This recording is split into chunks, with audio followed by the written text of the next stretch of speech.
The Western Hockey League's annual All-Star Classic has had a history of being exciting as well as rich in talent, with some of the biggest names in hockey having played in this storied game over the 45 seasons it's been held.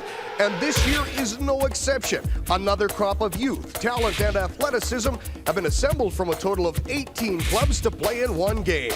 The Eastern Conference players have been selected from 11 teams, showcasing names like Pavel Brendel, the league's top scorer, and Calgary's Brad Stewart. With the Western Conference selecting from only 7 clubs, Brad Ferentz and top-ranked goalie Henrik Ekstner will lead the way. So today, the WHL Stars will have a chance to shine on CHL Sunday night.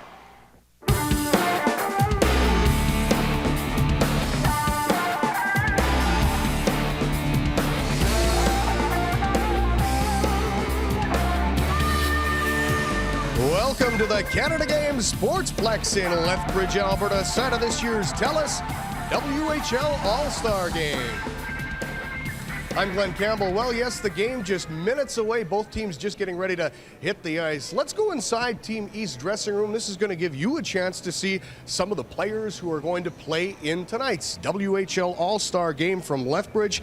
Some people wonder how the All-Star Game, the team was picked. Well, this is what they did. Each team submitted a list of players, and then it was up to the GMs. They actually picked the teams, and I can tell you at least one player from each team will play in tonight's game. Interesting story from Team East. Goaltender Jeff Blair of the Saskatoon Blades. He got hit in the collarbone a couple of times yesterday. He is going to be on the bench, but he's not going to play in tonight's game. He's just a little bit too sore right now. He is going to be replaced by Lethbridge Hurricanes' Brady Block. Now let's go upstairs to Mike Toth and Cam Moon with their thoughts on the game.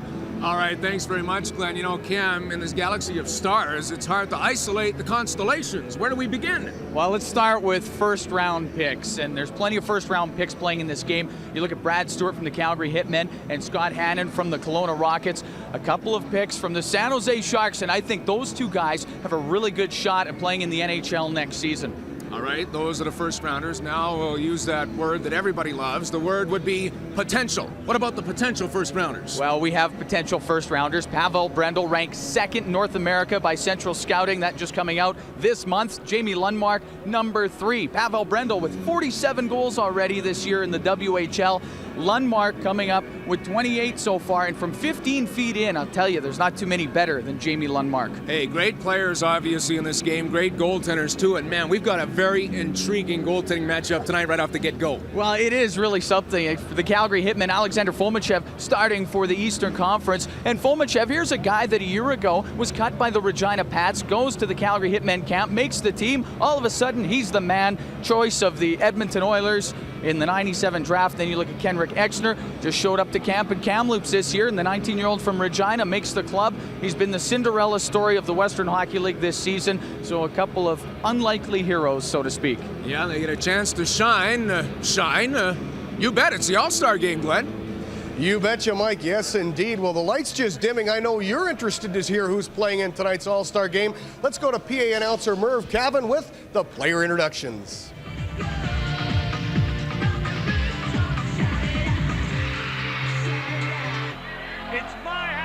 And it freaks me out. Yeah, baby. Good evening, ladies and gentlemen, boys and girls. Welcome to the 1999 TELUS Western Hockey League All-Star Game. Here are the Western Hockey League All-Stars, starting with the Western Conference. Number 30, representing the Seattle Thunderbirds, the Western Hockey League leader in save percentage at .922, Cody Rutkowski.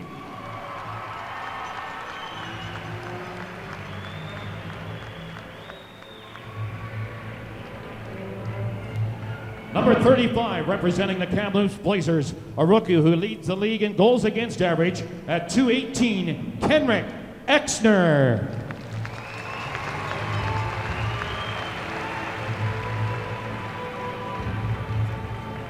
Number 2, representing the Kamloops Blazers, a silver medalist with the Canadian Juniors and a first-round pick of Vancouver, whose rights were traded to Florida this past weekend, Brad Ferentz.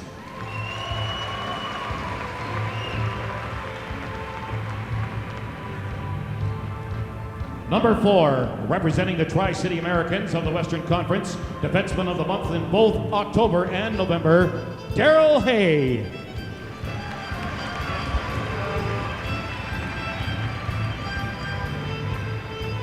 Number 7, representing the Kamloops Blazers, a 4th round draft pick of the Calgary Flames, Chris St. Croix.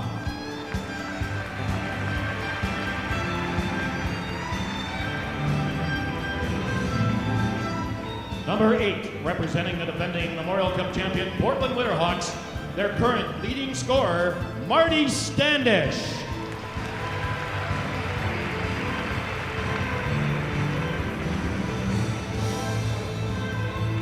Number 9, representing the Tri-City Americans, currently a plus 26, Ken Mackay.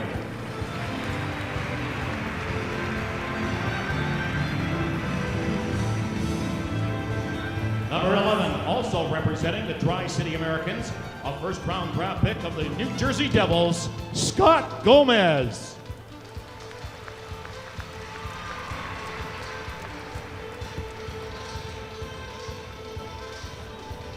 Number 12 for the Prince George Cougars, a silver medalist with Team Canada at the World Juniors, Tyler Bouk.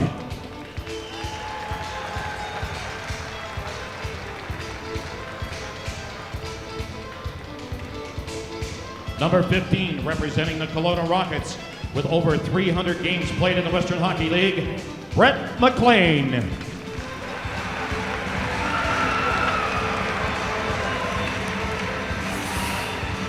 Number 16 from the Seattle Thunderbirds, currently tied for the league in power play goals with 16, Brett DeCecco.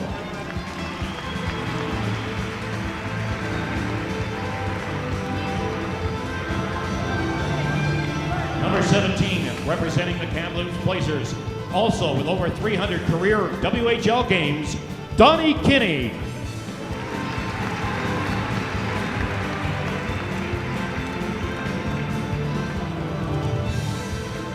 Number 19 from the Tri-City Americans, currently tied for 2nd in league scoring with 73 points in 43 games played, Dylan Geary.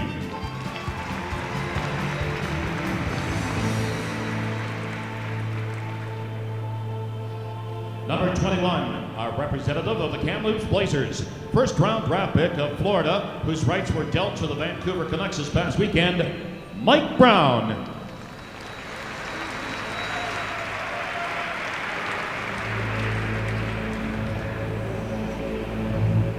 Number 22 from the Kelowna Rockets, a 1st round draft pick of the San Jose Sharks, Scott Hannon.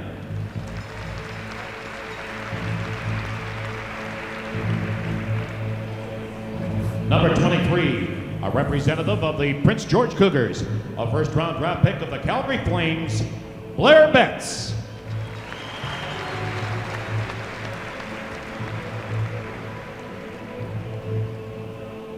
Number 24, representing the Kamloops Blazers, a Colorado Avalanche 1st round selection, and Team Canada silver medalist, Robin Regier.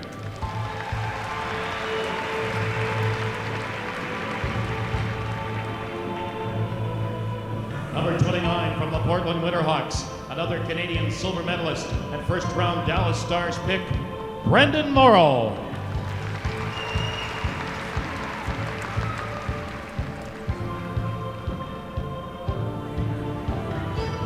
Number 32, the captain of the Kamloops Blazers and captain of the Western Conference, A.J. Baines.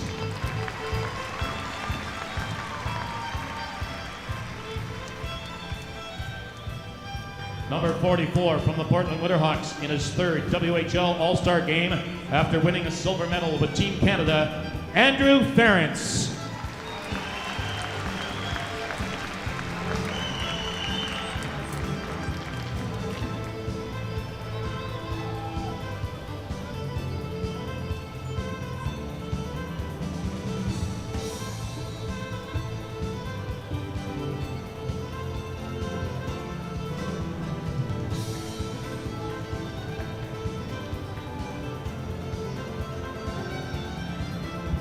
And on the bench, let's meet the Western Conference management team.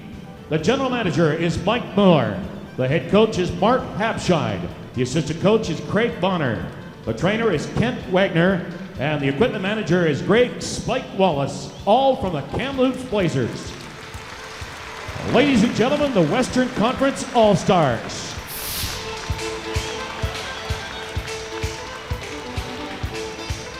Now it's time to meet the Eastern Conference All-Stars. Number 1, representing the Saskatoon Blades, although he's recently traded to the Tri-City Americans, Jeff Blair.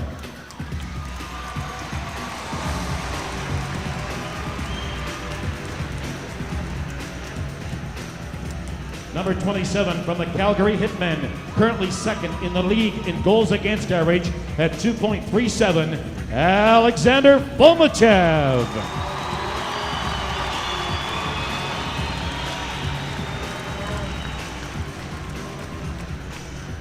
Number 30 from your Lethbridge Hurricanes, making his first All-Star appearance, Brady Block.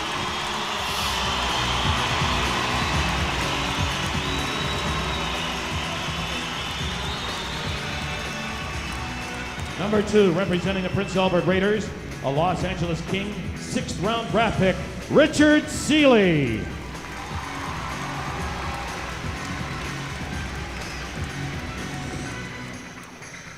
Number 5, representing the host Lethbridge Hurricanes, selected by the Buffalo Sabres in the 5th round, Luke Thierret.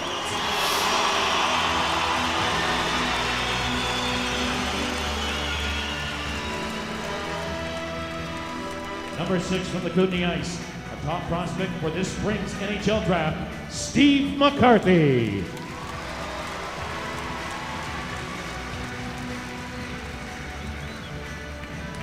Number 7, representing the Calgary Hitmen, whom he was traded to last week, a Canadian silver medalist and first round pick of the San Jose Sharks, Brad Stewart.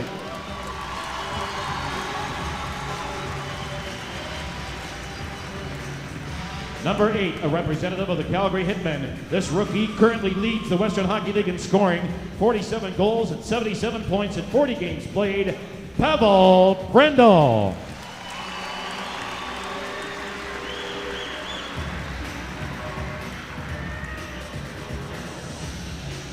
Number 11 from the Regina Pats, currently 4th overall in league scoring, Brent Lysak.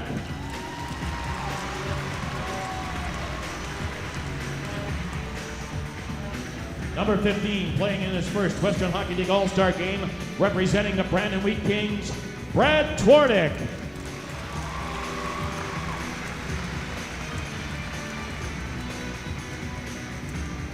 Number 17, representing the Moose Jaw Warriors, a rookie who has 59 points in 45 games, Jamie Lundmark.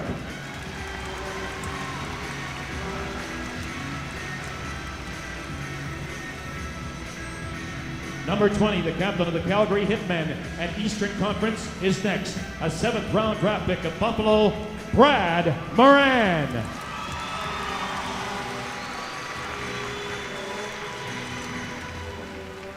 Number 21, representing the Swift Current Broncos, trying to become the first defenseman ever to lead the Broncos in scoring in a season, Kurt Drummond.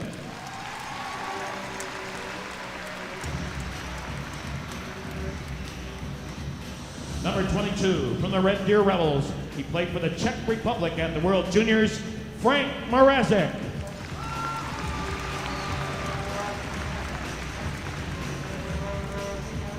Number 23, representing the Medicine Hat Tigers, a Team Canada silver medalist, Jason Shamera.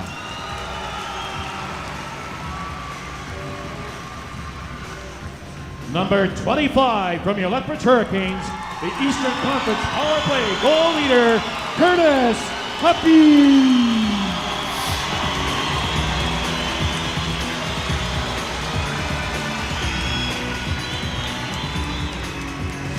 Number 26, a native of Red Deer, where he plays for the Rebels, another Canadian silver medalist, Brad Lieb.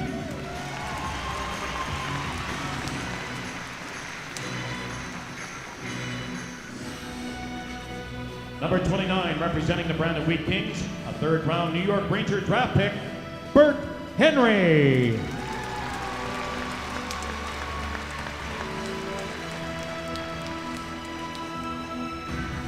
Number 32, representing the Regina Pats, although he was traded to the Kamloops Blazers last week, another Canadian silver medalist, Kyle Calder.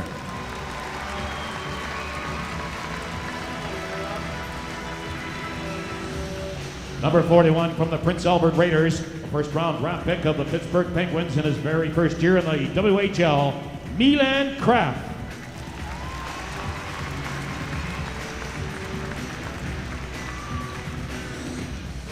And number 57, representing the Moose Jaw Warriors, currently leading the league in assists with 49, Chad Hins.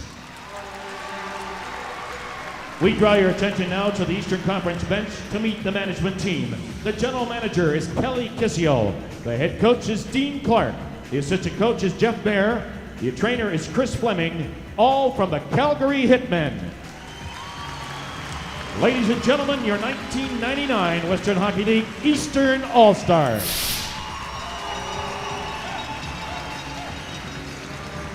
Next, we'd like to direct your attention to center ice to meet our official party. Please welcome Dev DeLay, Commissioner of the Western Hockey League.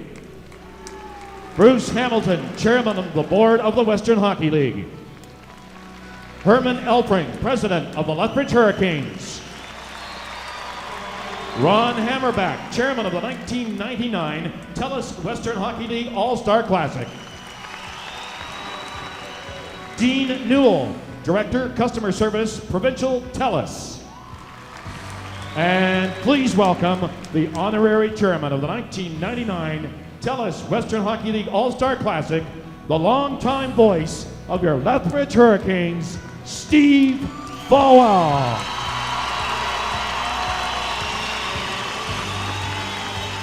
At this time, we've asked the two conference captains to come to center ice for the ceremonial face-off involving Dean Newell from TELUS and our honorary chairman, Steve Falwell.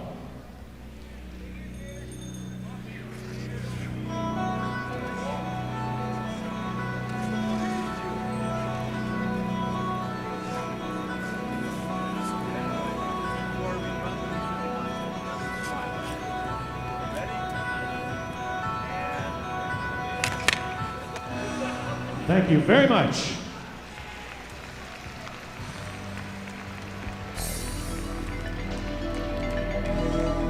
The action just getting ready to heat up, but no doubt the souvenirs are selling fast. Yeah, lots of hot items. Back with the drop of the puck right after this. The TELUS Western Hockey League All-Star Game on CTV Sportsnet is brought to you by Canadian Tire, still the right place. By Klesmer, a proud sponsor of Major Junior Hockey. By Bauer, leave an impression. And by Molson Canadian.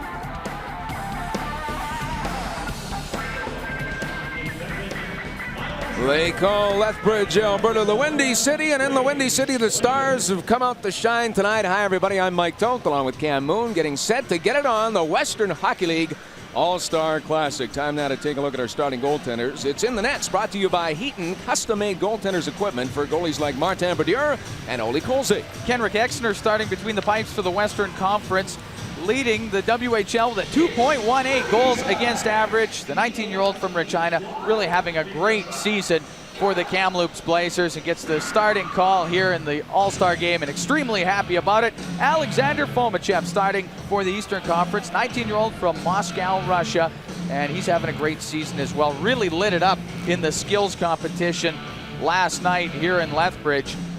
It was all Fomichev as Jeff Blair, who was also named to the All-Star team in the Eastern Conference, was hurt. And Fomichev had to go the whole distance in the skills competition. And Mike, he was outstanding. Well, that's why he got the big ovation from the crowd tonight when he was introduced. It's kind of funny because, of course, Lethbridge and Calgary would be rivals. But a lot of the fans who were in the building tonight for the All-Star Game were also there for the skills competition, and they marveled at the work of Alexander Fomichev. He was just great. Well, he was so busy. It was nothing but shot after shot after shot in a skills competition. And Fomichev, it was heroic what he pulled off. And the crowd really got behind him. He landed up becoming a little bit of a hero here last night in the skills competition. Well, the reason for the delay is because if you're going to have the fireworks presentation and the pregame ceremony, sometimes stuff gets on the ice from those fireworks, and they're picking up the stuff, and that's why we've got a little bit of a delay. Kevin Atchison front and center. He is the referee for this game, but he's not too proud to bend down and help his linesmen out, and working the lines right there, Greg Linkert and Miles Weatherall, as they get together and clean up the ice, and they'll try and keep the act clean in this All-Star game, and I don't think they'll have too much problem, Cam. No, I don't think they will. It's a pretty jovial atmosphere between the two clubs here, and I don't think Kevin Atchison will be all that busy. And Curtis Huppy, a Lethbridge Hurricane during the regular season, and here for the All-Star game playing for the Eastern Conference, and a real crowd favorite. Huppy, a 19-year-old from Winnipeg, Manitoba, a former Medicine Hat Tiger, in fact. And you know the crowd's going to just love anything that he does. Him along with Luke Thierret and now Brady Block, who is filling in for Jeff Blair in goal. The three players from the Lethbridge Hurricanes that will be playing in this game. There's Brady Block right there chatting with Alexander Fomichev. Chatted with Brady Block before the game. He's pretty excited that he got the call. He said he had nothing else to do anyhow. Everybody's excited, Cam. It's the All-Star game. It's been a great 3 days. The players got here Monday for a practice, and then the skills competition yesterday, and then we had the All-Star luncheon today. And the game itself tonight, Mark Habscheid, the coach of the Western Conference, played in the 1982 Western Hockey League All-Star game in Winnipeg, and he said there's a big difference. Nobody showed up for that game. Everybody showed up, sold-out audience, about 5,000 at the Sportsplex. So sit back and leave the drive at us. It's time for the Western Hockey League All-Star Classic on CTV Sportsnet. The East in white, the West in the dark uniforms, and hey, they go to the body right off the bat. Standish will center the puck, but the East pick it off, and Havel Brendel, he is the top sniper in the Western Hockey League. He wears number 8 for the Eastern Conference, and he gets it over to his Calgary teammate Brad Stewart, and he promptly clears it in. Kyle Calder doing some forechecking on behalf of the Eastern Conference. Bodies exploding into the backboards, and Brendel picks it out. Tried to center it in front, but the Western Conference come up with it. Brendan Morrow has it. He chips it right in front of that Eastern Conference bench. And the East will deal it down the ice. We're actually seeing a few hits early on. I don't know if that's going to hold up through the course of the game, but we're getting some physical contact here. You don't always see that in an All-Star game. Yeah, kind of surprising right off the bat. The boys going to the body, and Frank Mrazek of the Red Deer Rebels will try to drop pass. But Brett DeCheco, who wears the captain C for the Seattle Thunderbirds, will gobble up the puck. Put it back behind his own net for Robin Regier. Regier, one of 10 players in this game tonight who played for Team Canada at the recent World Junior Championships. Puck is chipped out to the neutral zone. Now the West will try and steal it, as Shamira had some problems. And the Eastern Conference work it back the other way. Brad Lee, one of those top 10 on Team Canada we were talking about with the cross-ice pass. Here comes the Eastern Conference. Thierret deals it inside. Shamira skates behind the net. Centering pass. Scramble in front. They poke it to the corner. Eastern Conference still on it. They get it back to the point, but the West were covering the points well.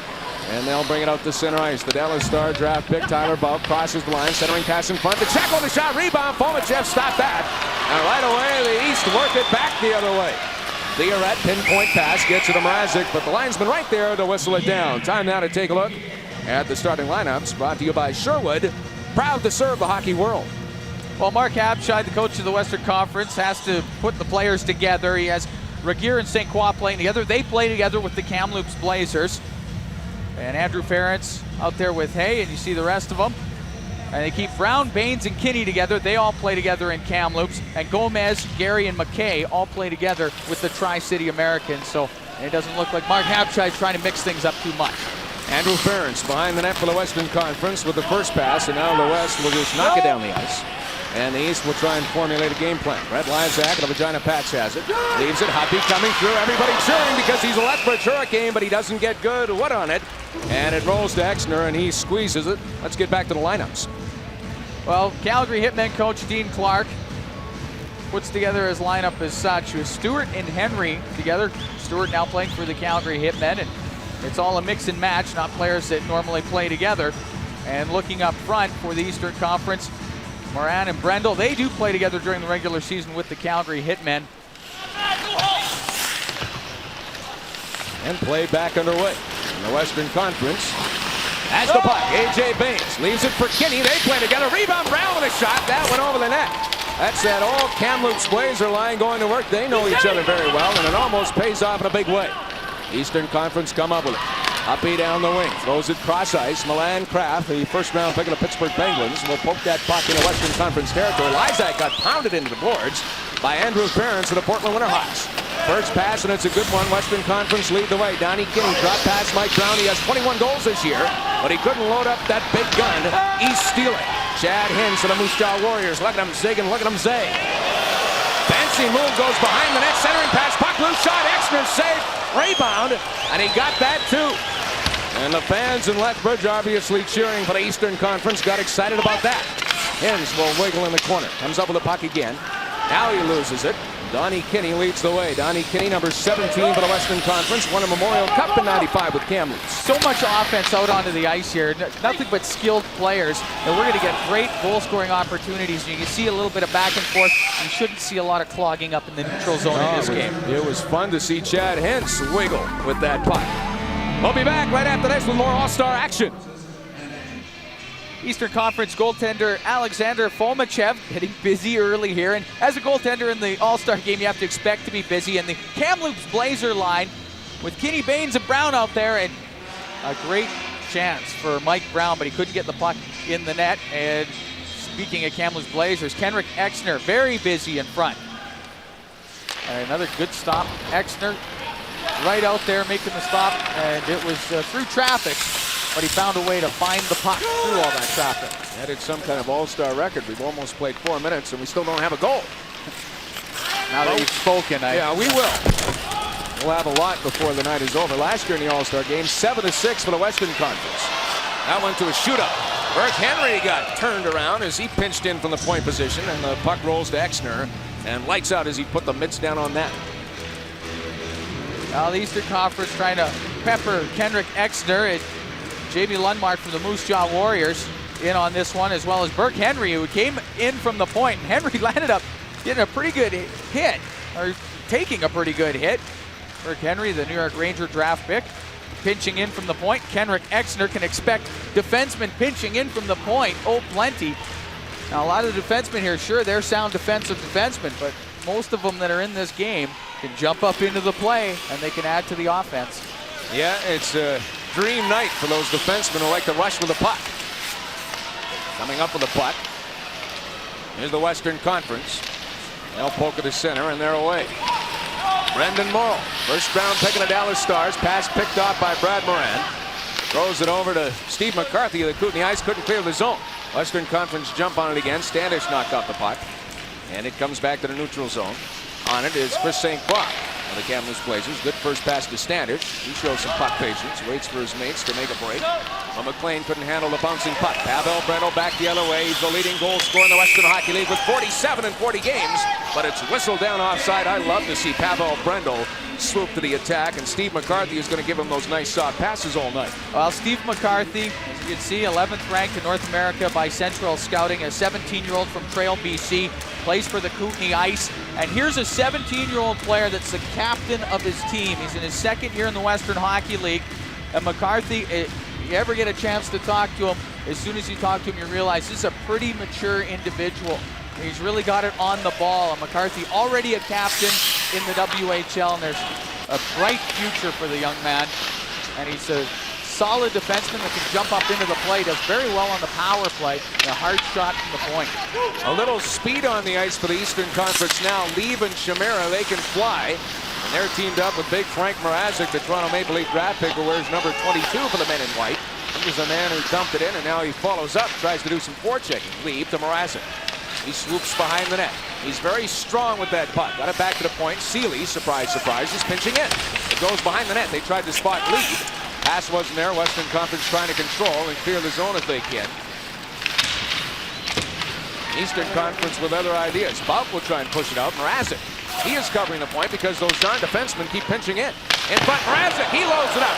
Rebound, and it comes back to the point. Seeley with a backhand attempt. Western Conference intercept. They clear it down the ice. They wave it off. It comes to Fomichev anyway, and Fomichev is going to play it. Referee Atchison says it's an all-star game. Let's keep it moving. And here comes Leib. He can fly. Left wing pass to Chimera. He can fly too. And on the fly, he takes the shot, but it deflects wide. That's a lot of speed on one line with Chimera and Leib. Both a couple of players that played in the World Junior Hockey Championships. The speed was pretty evident there. Leib has it to Brett Lysak, trying to spot him, but it went through the Regina Pat's legs and out the other side. And the Western Conference just nudge it back to the neutral zone. We have played 6 minutes, and we still await the first goal. Donnie Kinney will step into it, but Burke Henry got his wood on that. And it deflects into that VIP lounge over there where all the general managers are sitting back and watching this hockey game, right behind the net. Somebody might have spilled their soda in there. I think there's a good chance of that. Dean Clark, coach of the Calgary Hitmen, having the reins here with the Eastern Conference, as his assistant Jeff Marr on the bench. And Dean Clark, look at him. I don't know if he's not getting too worked up about this game. He's got her on an even keel. And the former Kamloops Blazer on the bench, doing a great job with the Calgary Hitmen. They have won 10 in a row coming into this All-Star break. Yes, Dean Clark's Hitmen have won 31 games. Mark Hapshide's Kamloops Blazers have won 31 games. That's why they're coaching the All-Star teams. Play continues in Western Conference territory. Hoppy in front. He had his man open. That was Kraft. Couldn't get it to him, but he gets the puck back. To the point, Brad Stewart, wrist shot. Bouncing puck, loose, packed in front. Lines that with a shot. Exner with a sprawling save as he got a toe on that. Wow. And the Western Conference trying to clear the zone, but Hoppy has it. He picks it off, moving in, takes the shot. He scores. He's the hometown hero.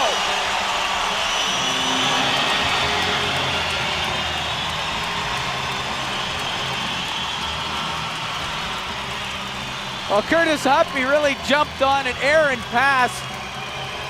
Brad Ferentz let her go right up the pipe. And there's Curtis Hoppy, read it like a book.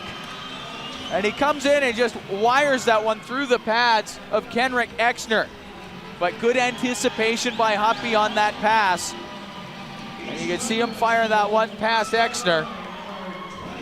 And the crowd here just loving it. They were all over the Lethbridge players in the skills competition and here as well, and what a perfect situation for the hometown crowd with one of their players scoring the first goal here.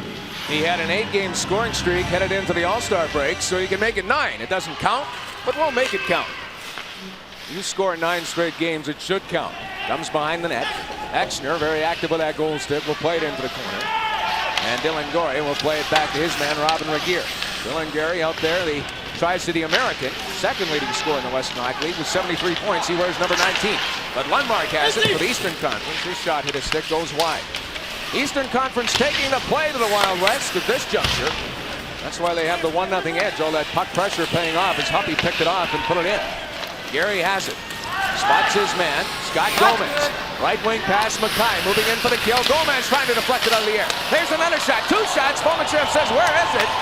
Well, the puck stays out. Ferentz, he's going to load it up and right into the breadbasket of Fomachev. And he holds on, and you hold on. And we've got a good one going in Lethbridge, Alberta.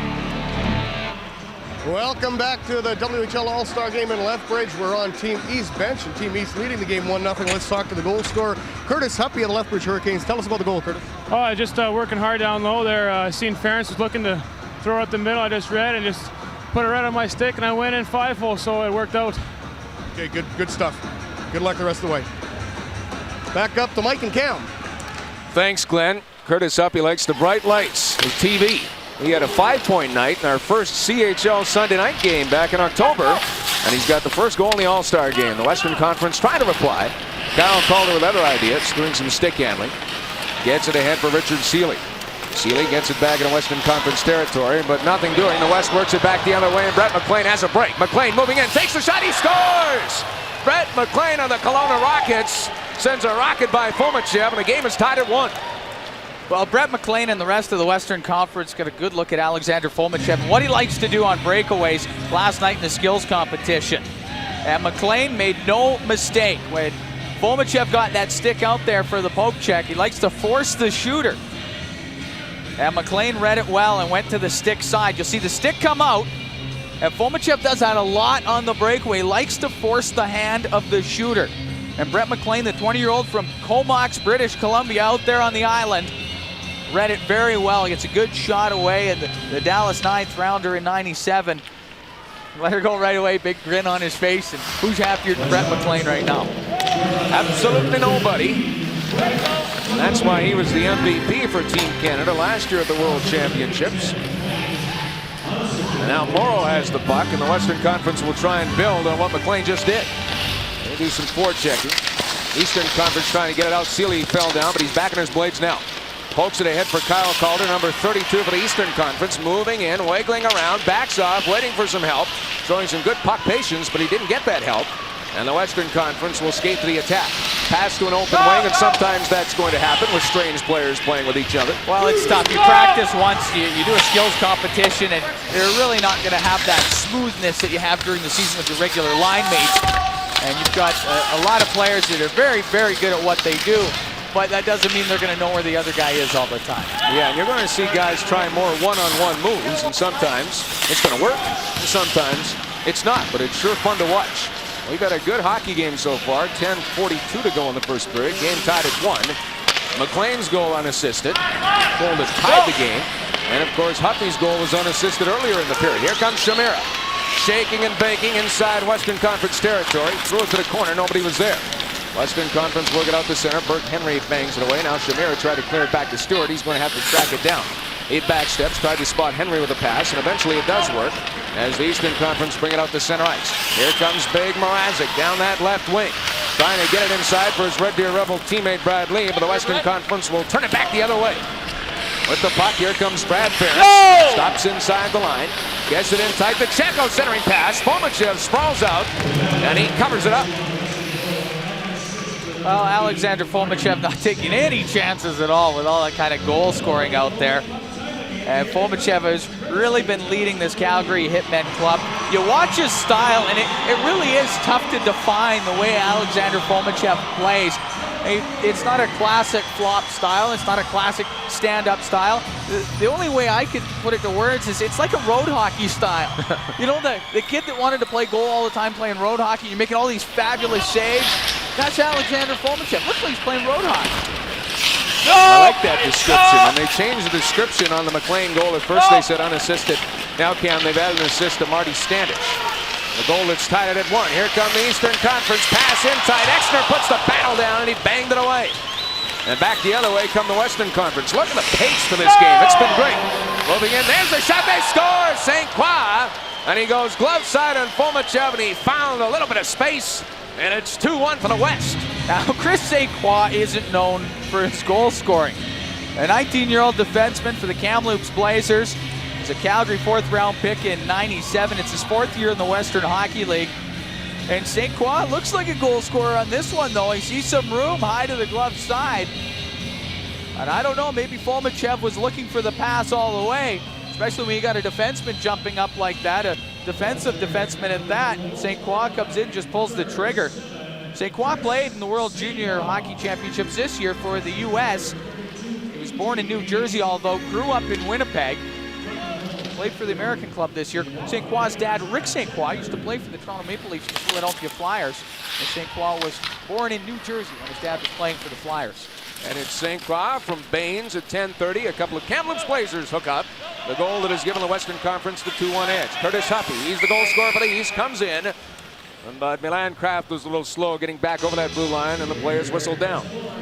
Well, Brent Lysak going over to the Eastern Conference bench. The 18-year-old from St. Albert, Alberta, and a member of the Regina Pats. Good, solid two-way player. What I like about Lysak is when he has that puck on the boards or in the corner, he is not afraid to take it to the front of the net. Lysak will just take it to the front of the net, or he'll set up a situation where everybody either has to go to him or he ends up getting a good goal-scoring opportunity. Up the face-off, and it rolls down into Western Conference territory. Andrew Ferentz, he was number 44 for the Western Conference. Last year, an amazing +75. But he's not playing defense now, and he's bang away, and Lundmark right on the doorstep. And he bangs it home. Hey, we knew the goals would come. It was just a matter of time. It's 2-2. Oh, remember I was saying Lundmark from 15 feet in, there's none better. Well, that was from about an inch in. The puck was just on the goal line, and Lundmark smacks it in there. Jamie Lundmark, the 17-year-old from the Moose Jaw Warriors, is right off the back door. And he had to hack at it a few times in front as Hins gets it in front. A teammate with the Moose Jaw Warriors, Gary, tried to tie up the stick of Lundmark, but Lundmark's in a great position. Now Lundmark, he's a good solid player and ranked 3rd overall in North America, coming up in the central scouting rankings. And Lundmark, normally he scores them from a little farther out than that. Well, Lundmark gets it from Hins and Twardick at 11:08. And let's see. Let's get those calculators working. It is now 2-2. And there's more to come. Dylan Gary down the left side takes the shot. He scores! He just ripped it by Fomichev, and that goaltender would love to have that one back. Well, that isn't the way Alexander Fomichev normally plays. He usually stops that one, and he'd be the first one to tell you. And the Western Conference getting right back at it. A quick goal. That's from a long ways out. Pretty good angle, too. But Dylan Gary of the Tri-City Americans just found the net inside the post, a little under the glove of Fomichev. Lost the concentration there. And it didn't take long for the Western Conference to get in it. I'm pretty sure we're going to see a lot of shots over the course of this game, as well as a lot of goals. Well, we didn't get our first goal until the 6:43 mark, and then in about 4 minutes and 50 seconds. Since then, we've had 5. And it's now 3-2 for the West. And they've got the puck again. Moving down the right side to Checo. He's just content to clear that puck in behind Fomichev. Comes out to clear it to the corner. It was Gary from Checo at 11:33. And we've had 3 goals in the last 1 minute and 3 seconds. So they're coming fast and furious. And the Eastern Conference trying to get fast and furious with the puck. Unmarked, one of the goal scorers, drops it to Hens. He takes the shot, steered aside by Exner. Unmarked tracks it down. Gets it down deep for Twardek. It came off the sideboards and rolls out to center ice. And Richard Seeley, the 6th-round pick of the LA Kings, has the puck on his stick. Leaves it there for Twardek. Pass was picked off by Scott Gomez, the 1st-round pick of the Devils. He wears number 11 for the men in maroon. That would be the Western Conference. Gomez has it back again. Centering pass in front. Fomichev put that paddle down. Got a piece of that puck. Scott Hannon holds it in. Into Gomez. Back to Hannon. They try and slow things down a little bit. Gomez into the corner. To Checo. He wears the captain's C for the Seattle Thunderbirds. He's pinned to the boards by Hens, and he puts it out the other side, and Seeley has it. With his head up, looking for a man to pass to, puts it off the boards. He was trying to get it to Lundmark. Rolled too far for him. He keeps skating, though. Has that puck, but he's twisted up. And the Western Conference will just throw it back to the neutral zone. Burke Henry is on. And the clearing pass to Brad Stewart. Up to Pavel Brendel. They'll get to know each other better now that they both play for the Calgary Hitmen. Brendel had it roll off his stick. Brad Moran trying to get it back on behalf of the Eastern Conference. But the West, they bring it back the other way. Marty Standish. He wears number 8 for the Western Conference. A Theo Fleury lookalike. 5'7", 150 pounds. He has the puck. But it's intercepted in the Eastern Conference. We'll roll it to the line. Pavel Brendel to Brad Moran. Here comes Kyle Calder moving in. Trying to tee it up. But it's poked off his stick. Stewart backing him up. Wrists it at the net. Blocker save Exner. He pokes away at it. Burke Henry trying to move in for a look. Puck is right there in the slot, but now it will slide to Exner, and he'll cover it up. The goals are coming fast and furious. After all, it's the All-Star game. Welcome back to Lethbridge. The West leading the East 3-2. Let's talk to Dylan Gary. You got the go-ahead goal. Dylan, what happened there? Well, we had a good defensive effort there by Scott Gomez to get it up to Brett Checo, and then Chex threw it over to me, and I saw the far side and I put it in. Way to go. Good luck the rest of the way. Now let's go to Mike and Cam. Was that Scott Gomez? Yes, it was. Beside him? Shameless plug for Scott Gomez. Now that's teammates, hey? That's teammates. A couple of players that play for the Tri-City Americans, and they're already plugging each other on TV. That's nice to see. Great 1-2 punch, and the Americans under Don Hay having a great year. Brad Moran moving in, backhand pass. He had Brendel poised and ready to strike, but he couldn't quite get it to him, and Moran has it back on his play. Doing some dangling. This is going to be a fun line to watch. Moran with Brendel and Kyle Calder. They're talking about 104 regular season goals amongst those 3 competitors on the ice playing together in this game. Standish down the left side, takes a shot, big rebound, 2 people fan on it, and the Eastern Conference stick it to the corner, and Fomichev having a little problem tonight. Those rebounds are going out a little farther than they normally do, and here we go again. Yes, here we go again. Standish, this is scary. It's a 3-on-1, but Burke Henry stands his ground to support his goaltender. He picked it off. Oh, great play by Burke Henry. He got a stick down there. I think he was more lucky than anything else, though. He had one play to make, and he made it. There's a quick shot. Fomichev not taking any chances. Time now to take a look at our top prospect in this All-Star game, and this was a tough one to call, but not really when you look at Central Scouting and what they have said. It's brought to you by MasterCard, the official card of the Canadian Hockey League. They say that this man is the top-ranked skater in the Western Hockey League right now. In fact, the entire CHL. Well, 47 goals already for Pavel Brendel, and he's a goal scorer. He can put the puck in the net from anywhere. He's got some pretty good speed. He's strong on the puck. He's really made the adjustment to North American style hockey. You compare him as a Jaromir Jagr type guy, very skilled with the puck, and he's a game breaker. And we'll hear from him, I'm sure, before the night is up. Fomichev will catch it, put it behind his net, and Shamira has it. 5th round pick of the Edmonton Oilers with a long pass. He was looking for Frank Mrazek. They wave off the icing call, and they battle for it behind the net. St. Croix, he is one of the goal scorers for the Western Conference, trying to press his man's nose against the glass, and it works because the Western Conference pulls the puck out. Robin Regeer, the 1st round pick of the Colorado Avalanche. He's a Kamloops Blazer, will backhand it into the corner. And the Western Conference giving chase. Donnie Kinney, the veteran 20-year-old, playing in his 2nd All-Star game, has the puck in his blade. Now the Western Conference doing some cycling. Blair Betts, the Calgary Flame draft pick, who wears number 23 for the West, drops it off to his man. That's Tyler Bouk. They both play with the Prince George Cougars, do Bouk and Betts. But that didn't work, and the Western Conference has to back it up again. Bouk trying to spot Kinney. It was picked off. Shamira, if he can get going, he really can get going. He's amazingly fast. Slips it inside. Good defensive play by Andrew Ferentz. It rolls to the side of the cage, and it comes behind that net with 3:40 to go in this first period. The Western Conference leading the hockey game 3-2. And here they come again. Down the left side, it's big Mike Brown moving in. Will he shoot? No, he tries to pass. It went off a pair of blades and bounces to the corner. Brad Lee of the Red Deer Rebels couldn't do much with it. A.J. Baines moving in, very tricky. Slipped it inside. Luke Theoret, the captain of the Lethbridge Hurricanes, who wears number 5 for the Eastern Conference, banged it away. And now he gets some help. And the Eastern Conference just steered to the neutral zone. Shamira is still on the ice. Western Conference bring it back the other way. They try and slow things down. Baines in tight. There's a backhand shot. Battle for it. Baines is right there again. But Fomichev with a scissor stop, and he keeps it out. Well, Daryl Hay out there from the Tri-City Americans, 18-year-old from Kamloops, BC.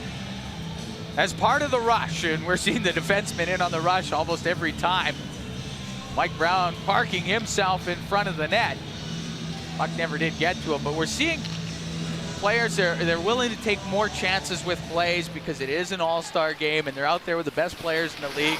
Well, let's try and make a great play. And we're going to see some great plays, and we'll see some plays that won't work out, but we're more likely to see some good solid plays out here with the way they're playing. An all-star game can make you greedy, right? Oh, I sure can. Ferentz picks it off. Wiggling with that puck, trying to improve his shooting lane. He does, takes a shot right on Fomichev with his stop, and now the Eastern Conference trying to bail their goaltender out and get it out of harm's way, and they do. Center ice with the puck, Kurt Drummond of the Swift Current Broncos to Hoppy. He's got 1 goal, he wants more.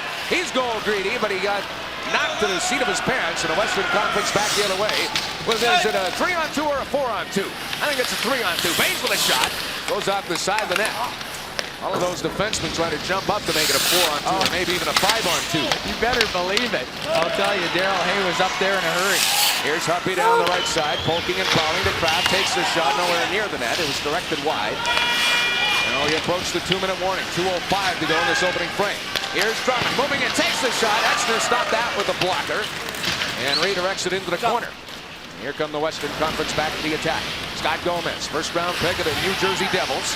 Look at him move to the middle of that ice. Drop it off for Scott Hannon. There's the shot. It goes wide. Scott Hannon up there wears number 22 for the West, and he started the year with the San Jose Sharks. Gomez does a great job of, when he gets over the opposition blue line, he can cut to the middle, and he cuts to the middle without getting hit, which is extremely important. But Gomez has a good lateral skating. Here's Gomez trying to move to the middle right here and now. Slips it in tight. But the Eastern Conference holding their fort.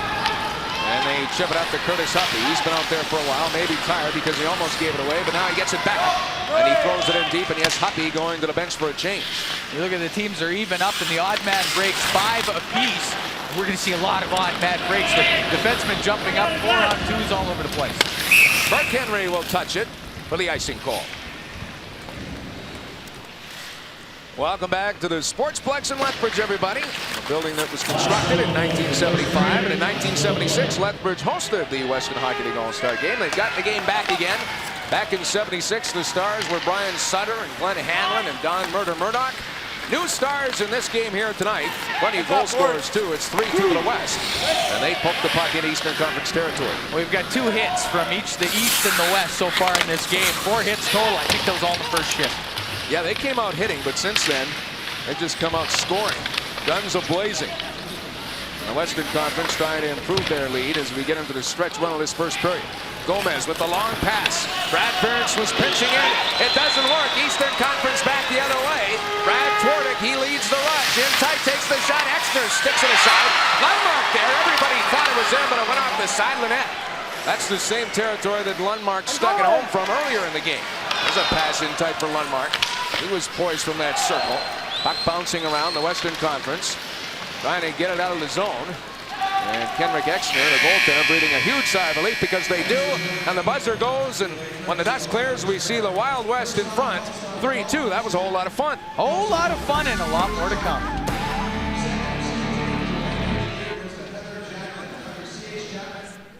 Welcome back to the WHL All-Star Game. We're in Team West dressing room. All the guys in a good mood. 3-2 after the first period, so things are going pretty well.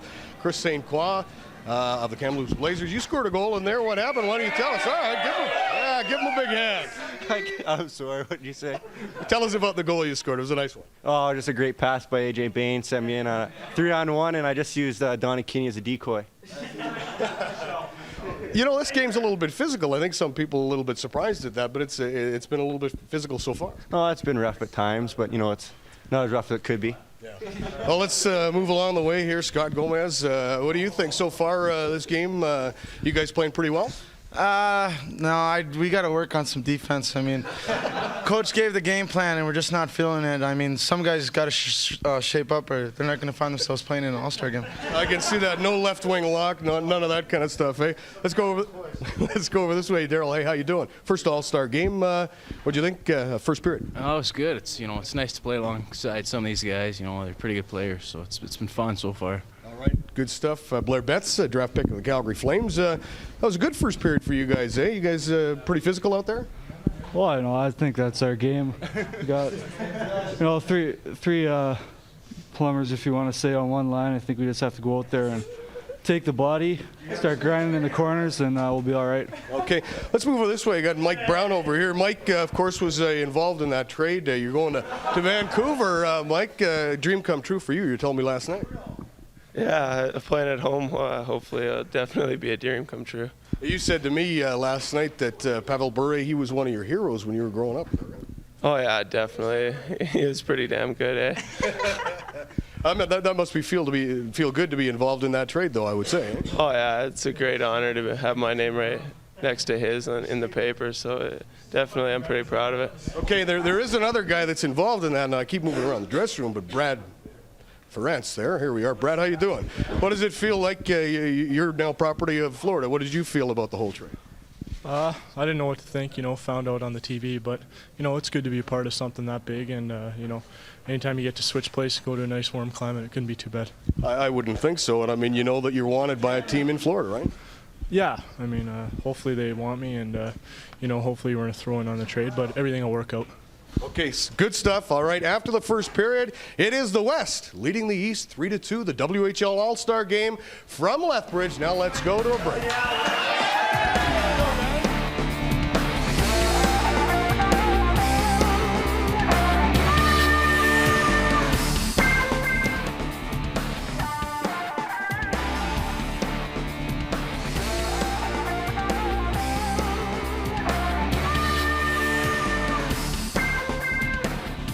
Welcome back to Lethbridge. The score of the West 3, the East 2 after the first period of play. Joining me now, WHL Commissioner Dev DeLay. And Dev, that was a pretty fun first period. That was a good period of play. It was wide open. I think we saw a lot of the skill and talent that both teams have out there, and probably a little bit difficult on the goaltenders, but that's part of the game. Absolutely. That's an all-star game. Let's talk about Lethbridge and the job that they've done. I mean, last night, the skills competition, it was packed. Tonight, it's packed. They've done a real nice job. Done a tremendous job, and it really is a reflection, Glenn, of the partnership that the hockey club has with the city. They work very well together. This building, as old as it is very, very well maintained. It's very modern. It's a very comfortable facility, but it certainly shows the embracing that the Lethbridge people have done with respect to this game, because it's a huge game, it's a big undertaking, and they've certainly involved themselves wholeheartedly. And I think it proves that they can hold bigger events. I'm sure that they've been talking about maybe wanting a Memorial Cup to come here. Well, the Memorial Cup obviously is a very visible game. It's a highly sought after event, and I think we have the luxury of having a number of facilities around the league that are able to host it, and it's a nice problem to have when you've got as many good facilities as we have. Okay, Dev, thanks very much. Thanks for joining us, and we are back with more right after this. Time now to take a look at our first period stats of this Western Hockey League All-Star Game, and they're brought to you by Koho, makers of the 2280 skate designed with Koho's unique ankle fit system. There's an interesting word. I don't think the defensive system was working too much in the All-Star Game. What would we expect? Curtis Huppy, the hometown hero, he gets the game going with a goal at 6:43, and then Brett McLean and Chris St. Croix reply for the Western Conference. Now St. Croix jumping up into the play, the defenseman from the Kamloops Blazers.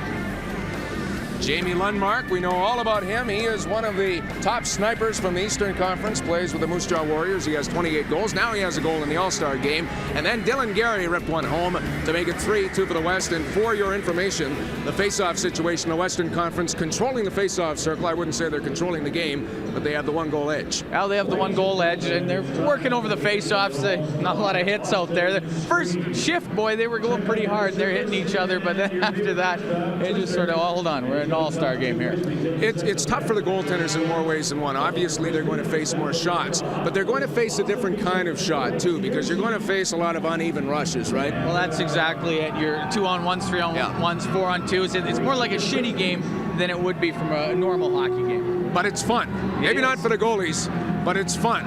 And in more ways than one, the people in Lethbridge having a good time because they've got the lounge set up. And yes, the East rules, well, not so far, but as long as the hometown fans are having fun, that's the main thing. Time now for our play of the first period, brought to you by AutoPro Mechanical and Collision, the largest network of automotive professionals. We went 6:43 in that first period without a goal. Everybody thinking shutout in the All-Star game, but then no, Curtis Huppy swooping in, picks it off, and the Lethbridge Hurricane thrills the Lethbridge, Alberta audience as he swoops to the attack, and he puts it home past Kenrick Exner, found a spot, and he put the Eastern Conference ahead. The Western Conference came back to take the 3-2 edge, but Curtis Huppy celebrates because that was indeed our play of the period. Yes, Curtis Huppy, number 25 of the Lethbridge Hurricanes, but number 1 in the hearts of the Lethbridge fans because he got the game's first goal, and now he has a tale to tell to his grandchildren one day. He scored in the All-Star game in his hometown. Oh, you gotta like that. Curtis Huppy gets the goal. It's a pretty good finish, Curtis Huppy. He's done well for Lethbridge in scoring big goals for them on their top line, and he's been their go-to guy offensively, one of their go-to guys offensively, along with Jason Hegberg. But Huppy getting to play in front of the hometown crowd, yeah, it's got to be a lot of fun for him.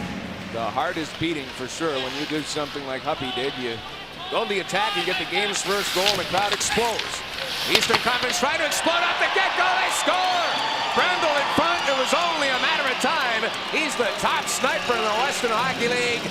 Bang, bang, and the game is tied at 3. Wow, you really have to watch the turnovers. The turnovers have resulted in some goals here already. And Pavel Brendel on the receiving end of a pass from behind the net, but the turnover occurs behind the goal. And how quick was that puck in front? Kenrick Exner, 1 minute. His defenseman has the puck. There's Brad Ferentz with it. Couldn't get the pass away, and quickly, that's on the stick of Pavel Brendel. Moran and Calder in on the forecheck, doing a good job to get the puck to Brendel. But you know, you give that puck away with players this good, it lands up in your net pretty quick.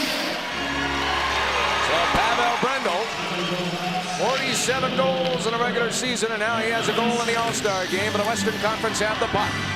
Again, if you just joined us, the East in white, and the Western Conference in dark, and the Eastern Conference has the puck. Brad Moran.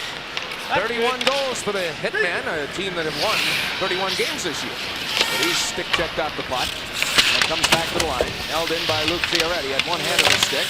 And again, he tries to jab at that puck at the line. It works. But now it bounces, and the referee says it was gloved ahead, so they're going to whistle it down. That goal just 9 seconds in. Brendel from Luke Fioretti, so another Lethbridge Hurricane on the scoring summary. Luke Fioretti, the captain of the Hurricanes. Pavel Brendel picks up his first goal of the game, and who knows, the way he scores goals, he can score them in bunches. You can certainly get quite a few here, leading the Western Hockey League in goals and points with 47 goals, 77 points this season. And just a great touch. It's really a treat to watch him on a breakaway at any time. He's got some great moves, but he can also release the puck very quick. Likes to put it up high. On a breakaway, that's not a fair fight. Brendel usually wins. And heading into the All-Star game, his last 7 games, he had 14 goals, so he's really on a run. Bradley picks up the puck on the run, backs off now, top of the circle. Now punts his way into the danger zone, but the Western Conference pick it up. Here comes Scott Gomez. Gomez, the native of Alaska, pulls into the faceoff circle, hands it up. There's a shot, he scores! It's Dylan Gary, the Tri-City Americans, hook up on that goal. And Gary with his 2nd of the game, and just like that, the Western Conference back in front. Starting to resemble a shinny game now. They're getting the offensive opportunities left, right, and center. And Gomez, he's so good at spotting his other forwards out there with him. You watch Gomez as he went down the boards. He's looking for someone, and he gives it to Gary, and he finds nothing but 5-hole on Alexander Fomichev. But great work by Scott Gomez, the 19-year-old from Anchorage, Alaska, waiting for someone to catch up to the play and get something going that way. Looking to make that outlet pass, and Gomez is good at doing that. So Dylan Gary has his 2nd of the game, and he's the 2nd leading scorer in the Western Hockey League. That pass is whistled down. It was a 2-line pass. Well, Dylan Gary, the 19-year-old from Red Deer, Alberta. Gomez and DeCecco getting the assists on Gary's 2nd of the game at 1:26. Gary was at the Edmonton Oilers camp this fall on a free agent tryout. Plenty of offensive talent that we've already seen in this game. Dylan Gary says if he doesn't make it as an NHL player, he'd like to be a NHL agent. I don't think he has to worry about that. I think he's going to sign a contract. I don't think he's going to be negotiating contracts. Not the way he's playing this season. Now Gomez, he tried to tee it up. He had it right in his wheelhouse, but it went off his stick. Frank Mrazek trying to get it out of Eastern Conference territory if he can. He got all tangled up, comes back to the point. Daryl Hay of the Tri-City Americans, and yes, he is the son of the coach and general manager of the Americans, Don Hay. He's out there wearing number 4 for the West. He's trying to move in. There's the shot. They score! Deflection at the side of the net. And all of a sudden, the Western Conference opening up a margin here, as it's now 5-3. Well, Brett DeCecco from the Seattle Thunderbirds, he knows to go to the front of the net. That's where the action will happen. And DeCecco was just off the crease. Now the shot comes in from the point from Andrew Ferentz, and DeCecco looks like he deflected that one right in front. Back between the legs of Alexander Fomichev. Ferentz let it go from the point, the 19-year-old from the Portland Winterhawks. There's a couple of players from Sherwood Park hooking up. Andrew Ferentz and Brett DeCecco both hail from Sherwood Park, Alberta. They're 3 actually with the Western Conference team, all from Sherwood Park. Blair Betts as well. Yes, they do give it to DeCecco as he got a piece of that. There's a backhand shot as Standish going to the attack. And Fomichev had to move over and squeeze that. Well, Alexander Fomichev doesn't see this many great opportunities in front of him game in, game out with the Calgary Hitmen. The Hitmen usually on the giving end as far as the goal scoring goes. But once again, after Fomichev gives up the goal to DeCecco, he's got to worry about more with Standish right in front. And those 3 goals coming in just 2 minutes and 9 seconds. Gomez with 2 straight assists. Back the other way. Exner will pluck it out of the air as Huppy was right in his face. He came close to getting his 2nd goal. Curtis Huppy just about picked up his 2nd of the game. 51 points so far for Curtis Huppy. 30 goals and 21 assists for the Lethbridge Hurricanes this season. And Huppy knows where the goals are scored, right about there. But Kenrick Exner coming across quick, got the glove out there. Off the faceoff comes back to Burke Henry. 3rd round pick of the New York Rangers. The top scoring defenseman in the Western Hockey League last year with 83 points. And he's 2nd in the league behind Nat Kinch of the Calgary Hitmen this year. And Kinch didn't make it to the All-Star team. As they roll it in front, the Western Conference will move away with it. A.J. Baines has it. Slips it in tight for the ever-elusive Standish right to the doorstep. Fomichev might have got a piece of that with the knob of his stick. Now they open things up. Down the left side. Huppy, to Pratt, pulls up, takes the shot. Exner butterfly stop. Comes behind the net, into the corner. Burke Henry, what's that big defenseman doing down low? Well, there's a problem because Standish is going to stage the sneak attack. Big save, Fomichev. Where was the defense on that one? They were getting goal hungry again. Now they thread the needle back to Scott Hannon, who will celebrate his 20th birthday on Saturday. Member of the Kelowna Rockets. He wears number 22 for the West. Throws it in deep, and big Mike Brown, 6'4", 210, goes the attack in front. Baines pockets the loose change. Brown to Baines. It's a Kamloops Blazer goal, and it's 6-3. A.J. Baines, the captain of the Kamloops Blazers, cashes in front of the net, and the 20-year-old, who hails from Kamloops, in fact, plays in his hometown. The quick hands as Baines went backhand to forehand, and Fomichev couldn't get across quick enough with Baines. He had the quick backhand to forehand. 3 years as the captain of the Kamloops Blazers. That's the longest serving captain in Blazer history. And A.J. Baines gets his first of the game. So yes, it's 6-3 for the Western Conference. We were tied at 3, 9 seconds into the second period, but then it's been all the West. They stage a Wild West shootout with 3 straight goals. Now the Eastern Conference back. Luke Theoret trying to sneak in from the backside and poke it home, but Exner was there. In tight, Lundmark. Twardick trying to poke at that puck.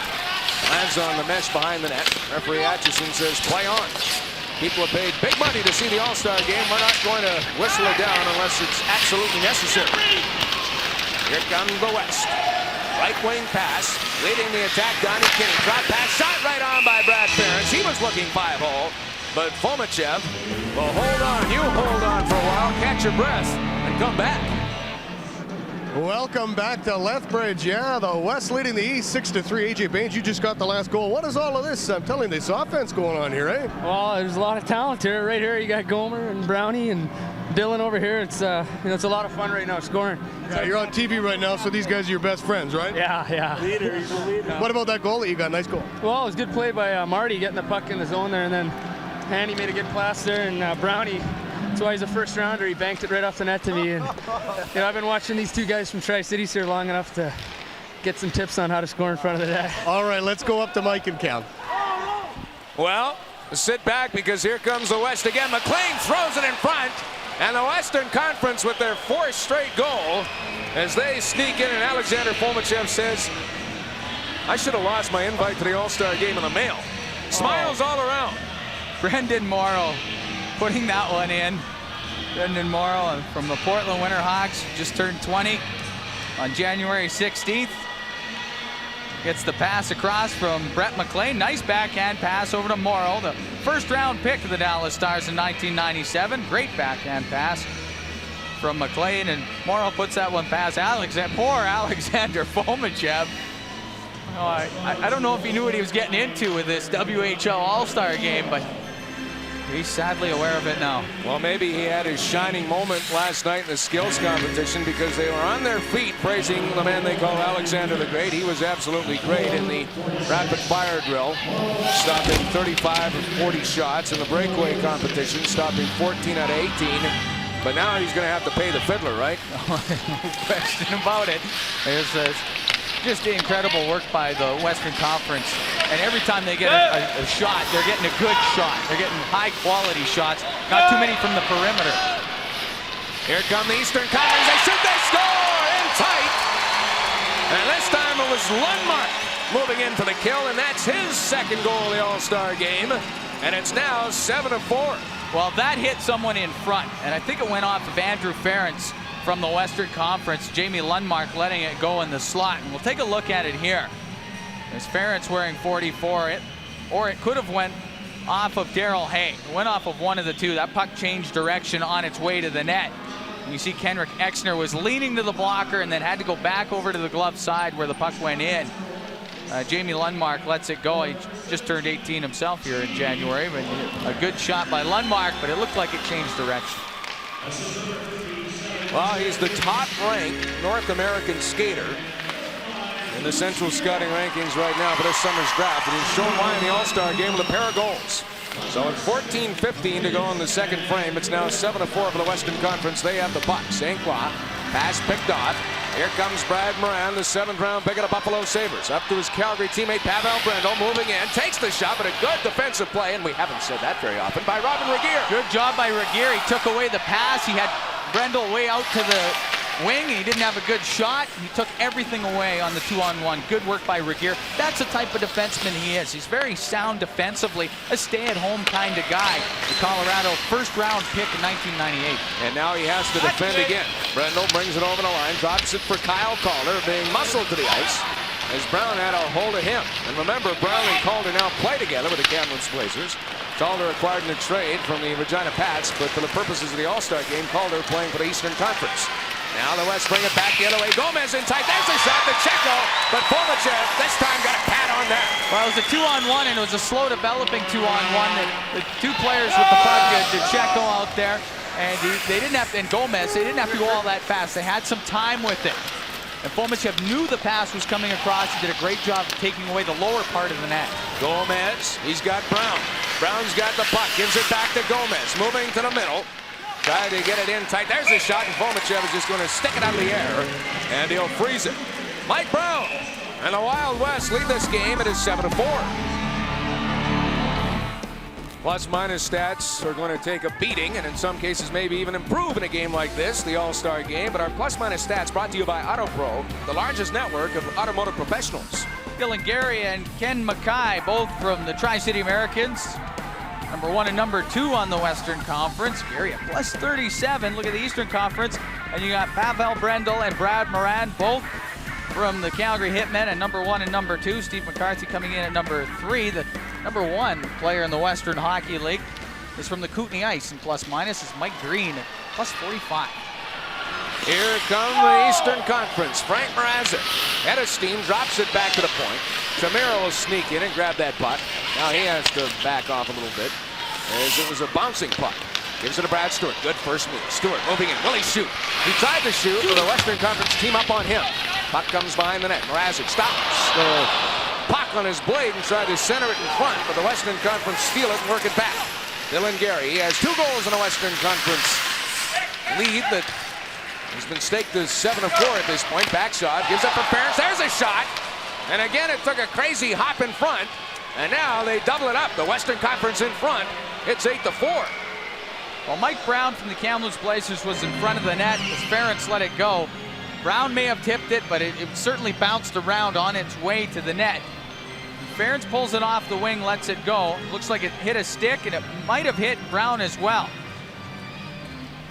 Skating up to try and block the shot was Frank Mrazek, and it looked like it went off of Mrazek's stick. I don't know if Brown got a piece of it or not. That shot from Brad Ference from the point. The 19-year-old from Calgary, Alberta, letting it go, and Dylan Gary was out there as well in front of the net. Alexander Formachev is only 2:18 away from getting out of this game, and that can't come quick enough for him. You're an old goaltender.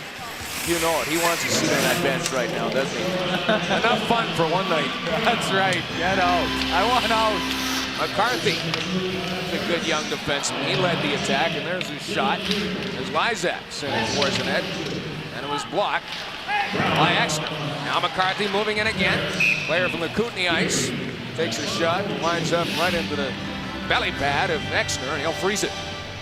Well, they're giving the goal to Mike Brown, the 19-year-old from North Vancouver.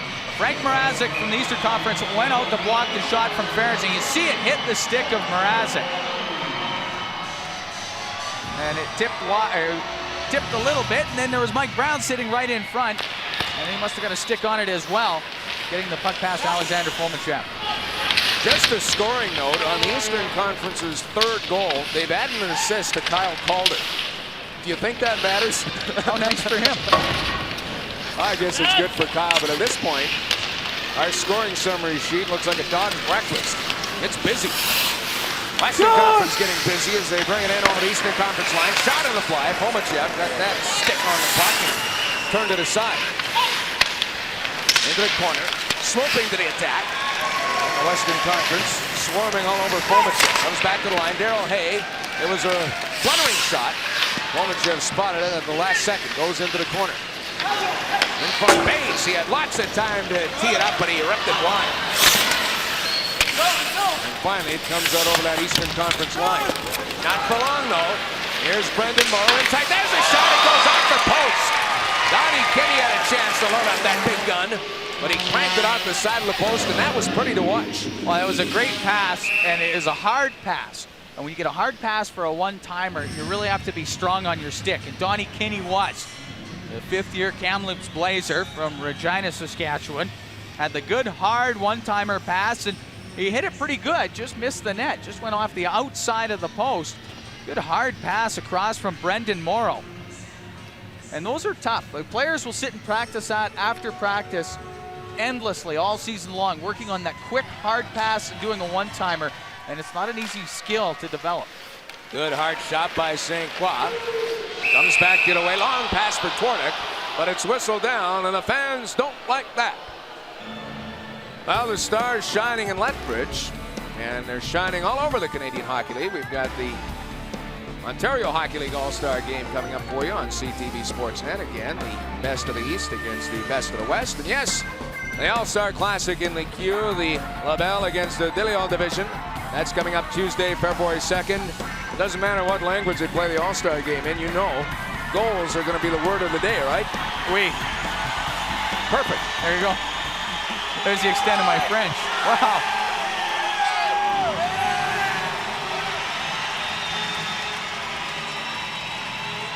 Oh, we got the new goaltenders coming in. Cody Rutkowski from the Seattle Thunderbirds in from the West, a 20-year-old from Willington, Alberta. Third season in the Western Hockey League, and he leads the WHL in save percentage, over 92%. And it's Brady Block in for the Eastern Conference, filling in for the injured Jeff Blair, a 17-year-old from St. Albert, Alberta.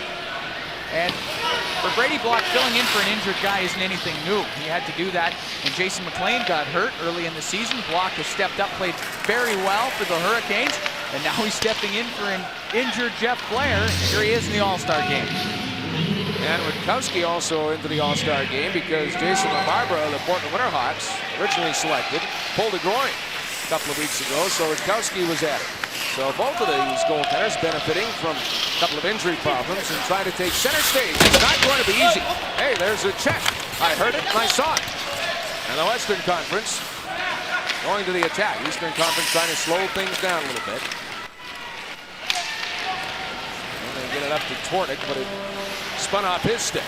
Marty Standish goes back the other way. He's very nifty with that puck. Centering pass in front. Block will stop that. You know the crowd's going to go crazy. Crowd's loving him already. Pretty routine stop for Brady Block, but that doesn't matter to the fans in Lethbridge. And they're all special in the All-Star game, and there's Twardek with a special shot as he moves in for the kill. And the Eastern Conference with their fifth, it's now 8-5, and Twardek and company all smiles. Brad Twardek, the 19-year-old from the Brandon Wheat Kings, putting one past Cody Rutkowski. Rutkowski doesn't get a chance to really get into the game. All of a sudden, a good quick shot by Twardek. He really got it on his forehand in a hurry. He had to pull it from in front of him and then over to his forehand. He let it go right away. Twardek just going to the slot, knowing that the puck is likely to go there. And the St. Louis Blues 7th-round pick in '97. It's his first goal of the game, his first All-Star appearance. Good, hard-working player. Hails from Saskatoon, Saskatchewan. Brad Moran brings it back the other way. Tried to slip it through for Pavel Breno, who was really cruising to the front of the net, but the Western Conference read it well. Blair Betts scrambling down the right wing. Takes the shot right on. Block will stop that. And again, the crowd responds. Brad Stewart picks up the loose change. Moves around one man. Center ice. Gets it to Breno. What a pass that was. But Breno got all tangled up. And opponents of the Calgary Hitmen are going to see that kind of pass all year long. Oh, Brad Stewart has great passing ability, has a very hard shot, winning the shooting competition last night with his skills. Brad Stewart is an NHL defenseman. He's in the Western League right now, but it won't be very long till he's playing in the National Hockey League. Blair Betts has it, the draft pick of the Calgary Flames. He wears number 23 for the Western Conference. Got it back again, stuck it off the boards. And the Eastern Conference will control from there. Morant to Pavel Breno. On pass, he was looking for Brad Stewart. And Stewart wants a change. He goes to the bench. Pacheco back the other way. Brett Pacheco in tight. He had his man open. That was Big Mike Brown. But it slipped through his legs and out the other side. Battle for the puck. Blair Betts is there, but so is Brad Moran. Puck pops loose. Scott Hannon was moving down deep. Pacheco had it. Spun. Fired. Doesn't get through. Burke Henry has it. Burke Henry, the Brandon Wheat King. Up ahead to Kyle Coleman. Calder, the draft pick of the Blackhawks, drops it for Brendel, backs off, slips it in tight. There's a pass in front. Calder had his stick on the ice, but it bounces away. The Checo back the other way. Crosses the red line, blue line, and beyond if he can. Brad Brent poked at it, and it goes behind the net. Eastern Conference bringing up the center ice. Brad Moran. Oh, this is fun to watch. In tight, Brad Lead. He got dished to the ice. Back on his feet, trying to battle for the puck. Continues to forecheck. Now he loses his stick. And Gomez has it. Stutter step. Here comes Gomez. And a little water buck. Long pass. Morrow down the left side. Pass in front. And Gary was there looking for the hat trick, but he lost the handle on that. Comes back to Hay. He loses the puck. Shamiro with that blazing speed. Down the left wing. Look at him go. Comes behind the net. Centering pass in front. And the Western Conference pick it up. Gomez. Oh, it's fast. It's fun. It's furious right here and now. Gary with a shot. Again looking for that hat trick goal for the Lethbridge Hurricane captain Theoret. Dropped down and blocked that. And again, they chant Luke for Luke Theoret. Oh, they love Luke Theoret here in Lethbridge. Good play by Gomez. He's always looking for that open man. He always seems to find him. Shamiro looking for the open man, but he put that pass in the air and Lee couldn't handle that hot potato. Here comes Gomez. He got away from the defense. Now he waits for some help. Finds it in the form of Andrew Ferentz. In front, went off Gary's shin pads. Mrazek overskated the puck. Brendan Morrow has it, playing in his third All-Star game. Dropped it back, but there was nobody there because that defenseman had moved to the middle, and that defenseman was St. Claus, so he had to back off. That's good. Gets it to Gary. Trying to spot Morrow the pass, but Luke Theoret does a good job going nose to nose with him. Here comes Mrazek. Over the blue line, lost the handle on that, tried to get it back. Eastern Conference do dangle with it. Hoppy in front. Theoret was pinching down. Couldn't get good wood on that. Gomez has been out there for a while, but he's fun to watch. He is. He's taking a pretty long shift here. Scott Gomez must be in some shape. Now, he's tired now. He goes for a change. And I think Mark Capside, the Western Conference coach, had something to do with that. In front, Lysak picked it up, takes the weak shot. And Rutkowski will stop that and hold on.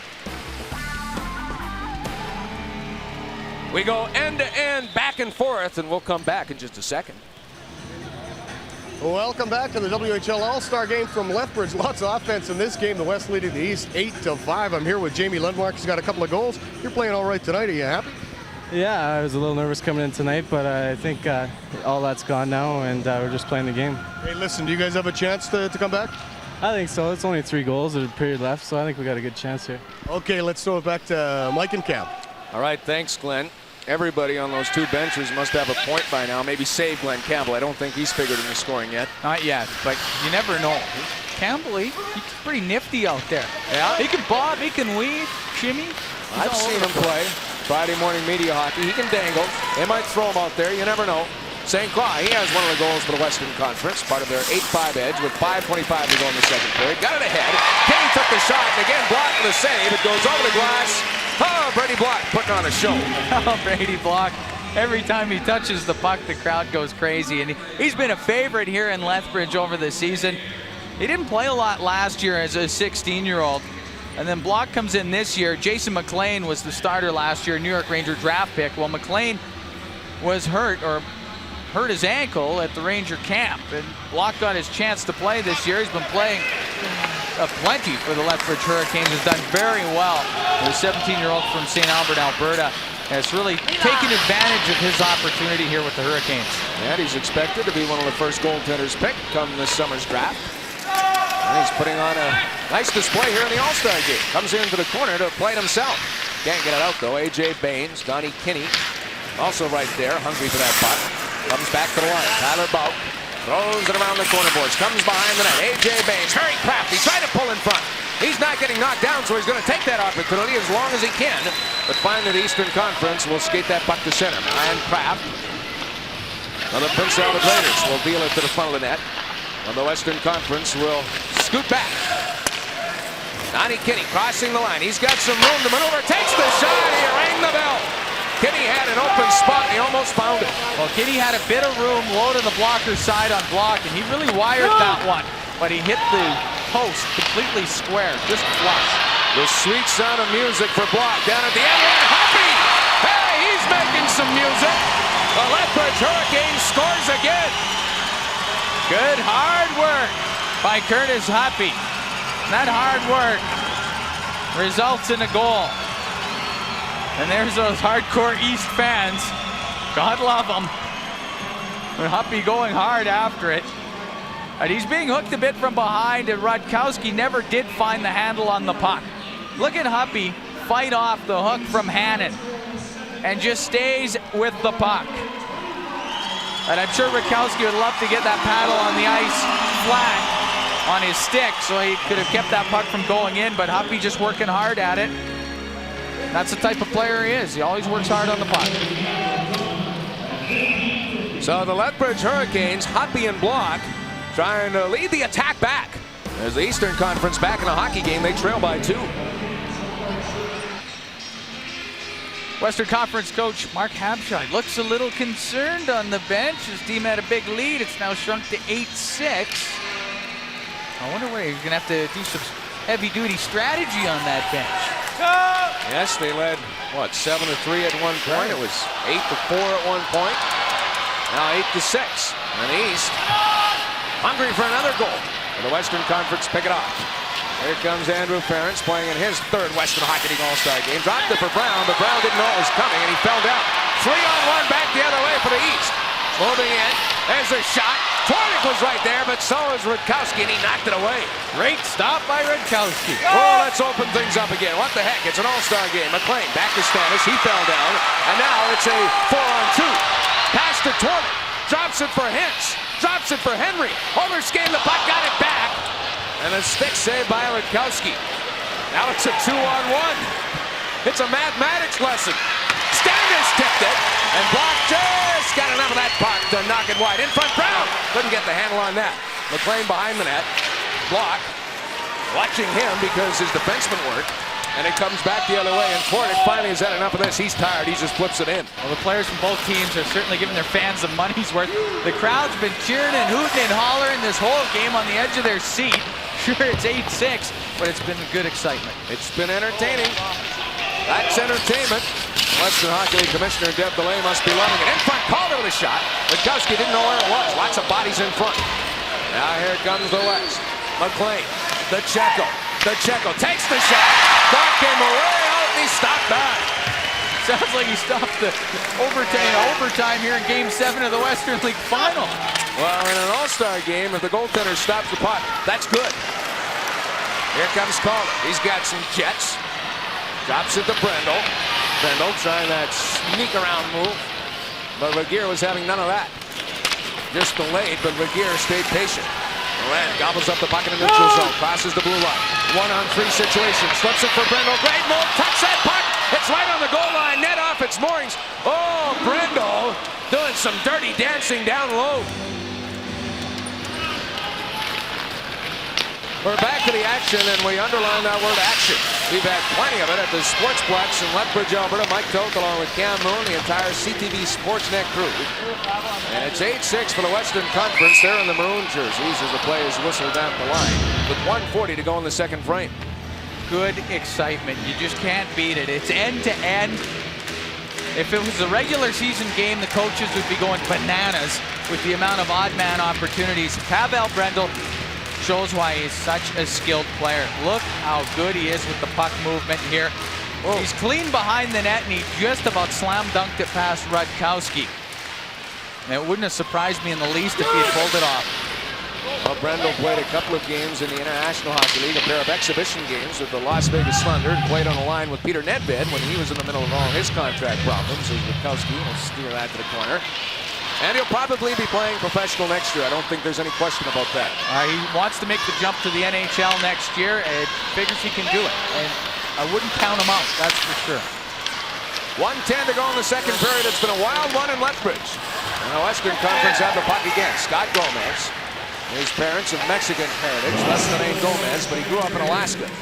He slipped it through to Hannon. Hannon couldn't do much with it as the Eastern Conference converge into the final minute of this second period. Hannon has it back on his blade. Parks it up ahead for Scott Gomez of the Tri-City Americans. Mrazek steals it off his stick. Gomez got it back again. He's like a water bug when he grabs that puck. Very slippery. Trying to muscle his way to the front, and that takes the one-handed shot. He was being pressured by the defenseman. Block held his post. Out the shot. Buck was right there, but so was Block to make the big stop. A Tyler Bout from the Prince George Cougars just has to laugh. A great save by Brady Block. He got his left pad out there in a hurry. Tyler Bout, the Dallas second rounder. Stoned by Brady Block. Block knows that Bout is there. That's the key to the save. He knows if that puck goes out in the slot, there's going to be a quick shot. And Brady Block, all he does is stop the puck. He doesn't do it in a particularly flashy style. He just keeps it out of the net.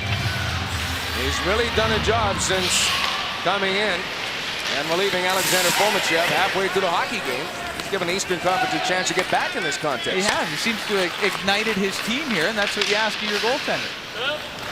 Even in an all-star game, you need your goaltender to come up with 1 or 2 big saves anyway. At least a couple would be nice. You're not asking for the world, just make 1 or 2, and Block has done that. Witkowski tries to clear it. That was dangerous. Eastern Conference knock it down. Time ticking down. Will they get a shot? Lizak, backhand pass inside. Huppy with a shot. Oh, Witkowski! He just squeezed it just as the buzzer goes. Huppy looking for the hat-trick goal. Man, that was a fantastic finish to a period that featured a whole lot of fun. You can't beat it. It's been great hockey. Stay tuned. Lots more to come. The All-Star Game. The Stars are shining in Lethbridge.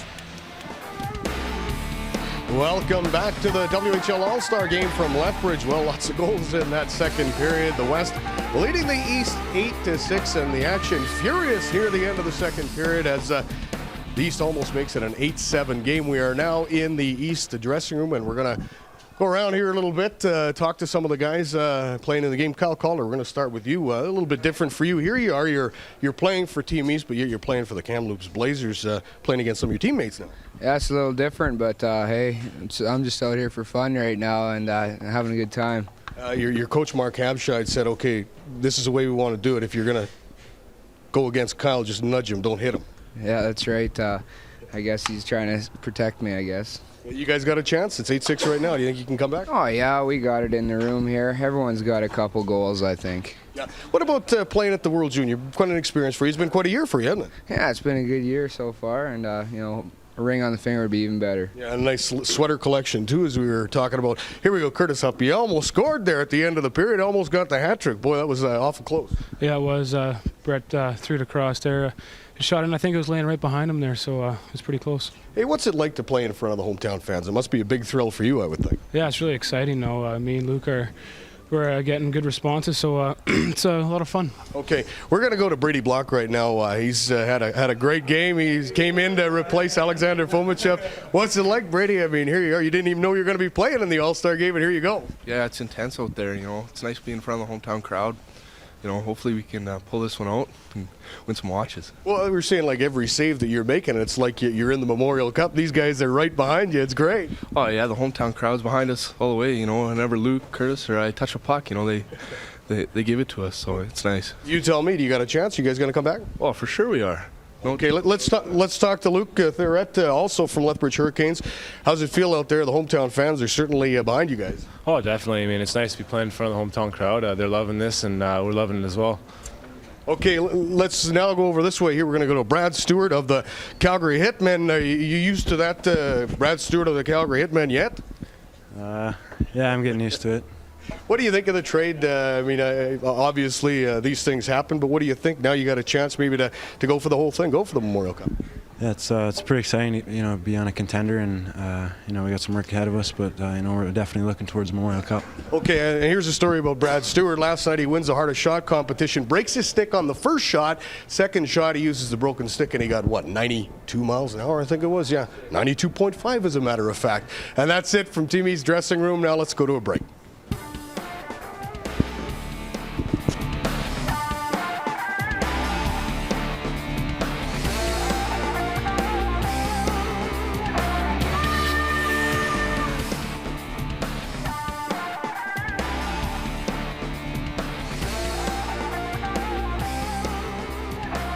Well, Kenrick Exner went to that camp. He didn't make it on the World Junior team, but I'll tell you what, he's had a great year. He's a surprise story. He's an amazing person, and he's also an amazing player. Kenrick Exner, number 31 for the Kamloops Blazers, goaltender. You'd like to think that we were hockey geniuses, but yeah, we were fortunate. You know, it was luck, and to find such a fine goaltender and such a fine person too. He's been such a pleasant surprise, and we're really fortunate to have him. Yeah, I was a little bit surprised. I don't think I was phenomenal in camp. I didn't have the best camp, but I just tried to work hard and make good impressions. I didn't try to do too much. Just go out there and do the things that I'd done in my past hockey career, and I guess that was a good fit for the Kamloops Blazers. He's such a competitive guy. I think that's his strength. Is he's just so focused, and he's competitive, and he wants to win each and every day, and he wants to improve every day, and that's quite a trait.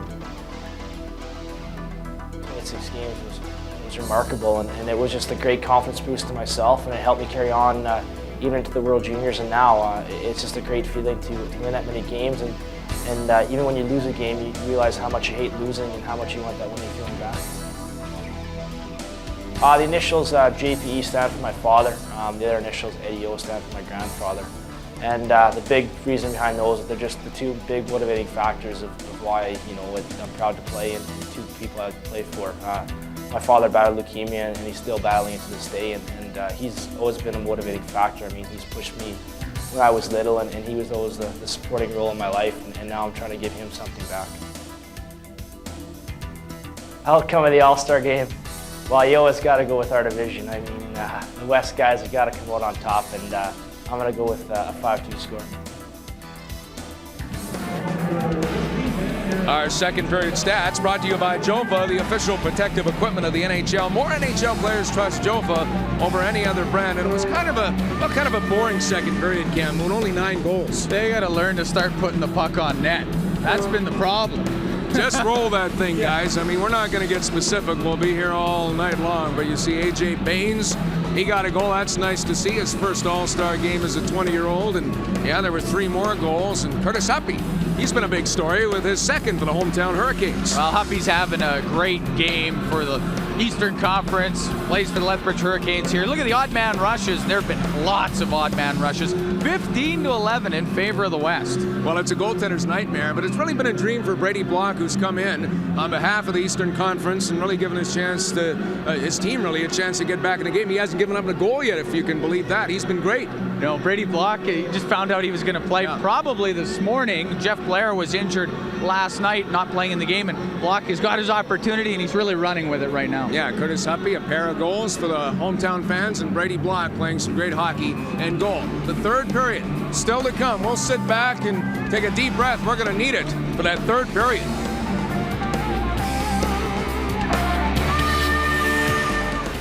Time now to take a look at the play of the second period, brought to you by CCM, the hockey company, 100% hockey. And just before the break, we were talking about AJ Baines, the captain of the Kamloops Blazers, netting a goal in this his very first All-Star game, and this his 20-year-old year. There was a scramble for it, and Baines eventually got the puck, and he whacked it home. Big moment for AJ. He showed some puck patience and then some good puck luck as he stuck it past Fomichev, who's really had a tough night in goal for the Eastern Conference. West lead 8-6 as we head for period 3. That's your play of the period. What a great night it's been at the All-Star game, Western Hockey League style, at the Sportsplex in Lethbridge. And it was a great night last night, Cam. We had the skills competition. That was a whole lot of fun. A great crowd on hand here at the Sportsplex to watch it. The hardest shot competition, always a lot of fun to see who has the hardest shot in the WHL. Curtis Huppy from the Lethbridge Hurricanes, boy, he was up there as well, but there was one that was a little bit better than them all.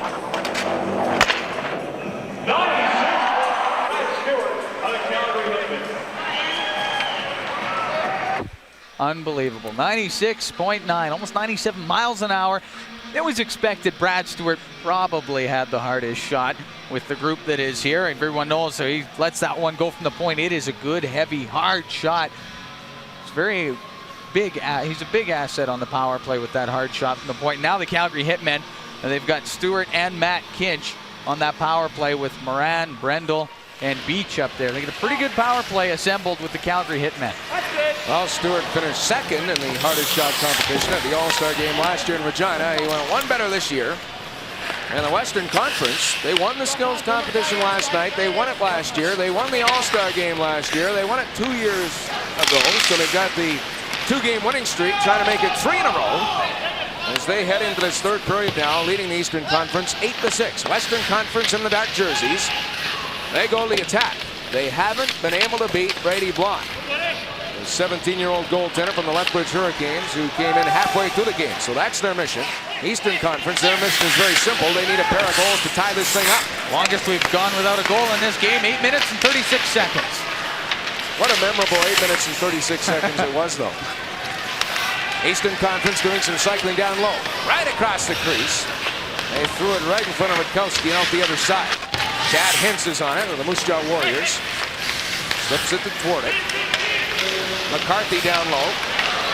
Trying to grab a hold of that puck, but he was wrestled off it, and the Western Conference come up with it. Long lead pass, McLean went over his stick. Theoret back to touch that, and they touch it up for an icing call.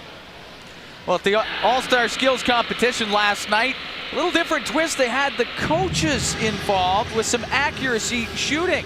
And I'll tell you, Mark Habscheid was nothing short of spectacular. But Dean Clark was under the gun, but he put down 3, and great for Dean Clark. Did a great job.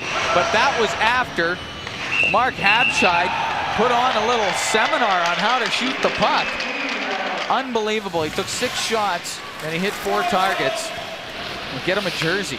And none of the kids who took part in the skills competition did better than Habscheid. He was the sharpshooter of the night. And that makes sense. He had 151 points back in 1982, playing with the Saskatoon Blades in the Western Hockey League. And in 82, he was an all-star in Winnipeg in the Western Hockey League. Brendel, an all-star right here and now. He rips it. Goes way wide as it chipped off his stick. Brendel back in the attack. Spins it in front. Kyle Calder was there. Brendel gets it back, put it right into that crease. Brad Moran chops for it, but the Western Conference scurry away.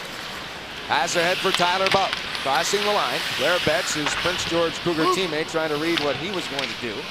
But they get their wires crossed up, and Eastern Conference will scoop to the attack. Brendel down the left wing. Will he pull up? Will he shoot? That is the question. Gets it in tight. There's a shot by Richard Seeley of the Prince Albert Raiders. Nowhere near the net. Comes to the corner. Brendel again put it right through that crease as he just spins and fires one more time. Now Moran just deflected it for Brendel. Drops it, Moran, backhand shot. Calder knocking on the doorstep. Puck poked away. Eastern Conference making some changes. Brad Stewart back on the ice, and now Seeley comes off the ice surface. And it's a full-scale change for the East. Western Conference trying to take advantage. A.J. Baines turns around, drops it back, but a good job by Lieb to pick it up. Gets it over to his Red Deer Rebel teammate, Frank Mrazek. In tight for Lieb, but it went behind that net. Now Brown will knock it off the boards, and it bounces down the ice. And look at Brady Blount. He's going to come out, chop it away, and again, the fans love that. But the Western Conference have it in their possession. Kinney looking for Baines. Gets it back. Baines trying to work for that puck, but Lieb stole it. Pulls off the heist, and here he comes. Well, he split the middle, tried to go right up the gut, but the Western Conference hold their posts. Spinning in the corner, they get it back to Burke Henry. Everybody yelling, shoot, they do! Rutkowski came out and made a solid stop. Now that line with Mrazek, Lieb, and Chimera, plenty of offense, and when you got Burke Henry jumping up, even more. Matt Ferentz took a shot. That whistled way wide. Now Ferentz has to get back. Maybe not. He's going to get up on that attack and just poke it in, and now Brad Ferentz making a change as the Western Conference trying to establish the forecheck game. Just over 16 minutes to go in the third period. Western Conference lead this game by a pair. It's 8-6. Lieb has been out there for a while. Tried to spot Chimero at the pass. Bounces to center. McCarthy will just spin it back into the neutral zone area. Kinney trying to get by Luke Theoret. He was playing some solid defense. Stopped that man from getting around. An Eastern Conference move in. Mrazek right at the doorstep. Rebound. There's a shot. It goes over the crossbar. Bounces off the backboards. Theoret gets all tangled up. Andrew Ferentz coming over to have a look. He was being pressured. Gave the puck away. Eastern Conference on him. Mrazek, he was trying to unload that big gun, but it just rolled off his stick. Now he rumbles into the corner. Couldn't do much with it. And the Western Conference pick it out. Darryl Hay on pass to Marty Standish, the native of Kelvington, Saskatchewan. A lot of great hockey players in Kelvington, but only one native of Kelvington has won a Memorial Cup, and that's number 8 for the Western Conference, Marty Standish. And he has the puck again. Puts it behind the net for his Portland Winterhawk teammate. That would be Brendan Morrow. Gave it right back to Standish. He's small, but he plays like a big man. Oh, he does. Standish is a buzzsaw out there. Gets it back to the point. Hey, fake the shot. Got it in tight. Gomez, I don't know if he was expecting that, and he banged it wide. Oh, Daryl Hay did a great job of selling that he was going to shoot it right on net. Instead, put it down low to Gomez. And he might have fooled Gomez, too. Ferentz in tight. Bounces out, and here comes the Eastern Conference. Pass ahead for Huppy. Gave it over for Milan Kraft, the first-round pick of the Pittsburgh Penguins. In tight, Lysak rips it home, he scores! And it's an 8-7 hockey game, the East knocking on the door. Brett Lysak pulls the trigger in the slot. And a great shot by Lysak. The Regina Pat forward just pulled off a bit in the slot. He didn't try to go down too deep. Kraft picks up the puck in the corner, but you see Lysak just fading back a bit, so he isn't too tight to Andrew Ferentz, who's playing in front of the net for the West. That's why Lysak had the room to take the one-timer as he backed off from Ferentz in front and just let it go, and Lysak pulls his team to within one. Well, Lysak in the top 10 in the scoring parade in the Western Hockey League. And he showed why, that quick release. Now McLean trying to get the release off. Good save by Block. This guy's making a bid for the MVP. Oh, Block, great job coming across. He took away all the net from McLean. Kurt Drummond sneaking in from the point, chipped it inside. Hintz couldn't get good wood on that. It was a bouncing baby. He gets it back in front. Lundmark put it wide. Repping the shot is toward it. And Rakowski went post to post. Hintz, side boards. Wiggling around, being watched closely by Big Laguerre, who flashes it into the boards. In front, toward it, put it off his skates to his stick, gets it back to Drummond. Wrist shot, deflection, Lundmark takes the shot. Big save, Rakowski, as Lundmark was making a bid for the hat trick. Hey, it's very interesting in this third period, and the fans having fun. Well, the Lethbridge Hurricanes having, I would think, a better than expected season this year. Close to that 500 mark, and they're a young club, and they've got young fans. Well, they had a tough start to the season, and then they started to catch fire about mid-November. And ever since then, the Hurricanes have a nice steady climb. They've got a great coach and general manager in Brian Maxwell. The Checo moves in, takes a shot, and he ripped it. Block with no chance on that. And just like that, the Western Conference restore a 2-goal edge. It's 9-7.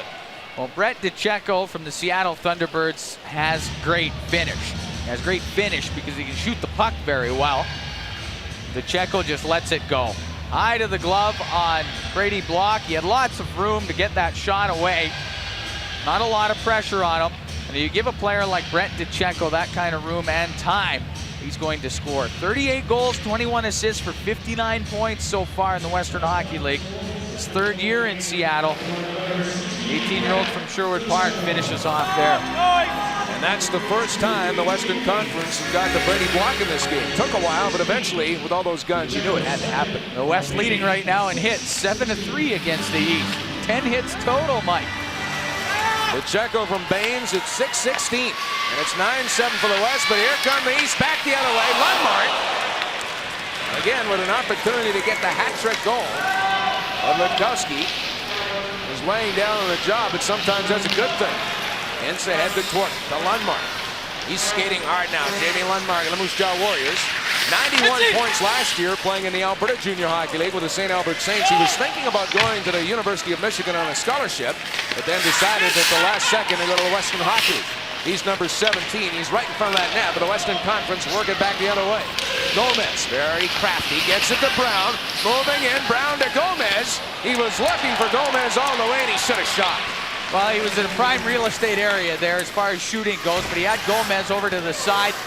You know, Brown wants to have Gomez in with him. Gomez gave him a good plug earlier, so you know how that goes. That's exactly right. That's right. You got to help out your friends. Well, it didn't work that time. Brad Moran trying to make it work. Spots Calder with a pass. Gliding through the air with the greatest of ease. Pulls up into the corner. Puts on the brakes. Battling for that puck behind the net. The Western Conference pulled away. So they coax that puck out and try and give it to Brown. But Brown's tired. He's going for a change. Fresh faces, fresh troops over the boards for the Western Conference. Will lead by a pair of goals. Calder dangles that puck down the sideboard. He's got Moran with him. Drops it to Moran. In front. Brendel takes the shot. Rutkowski stopped that. It was a rolling shot.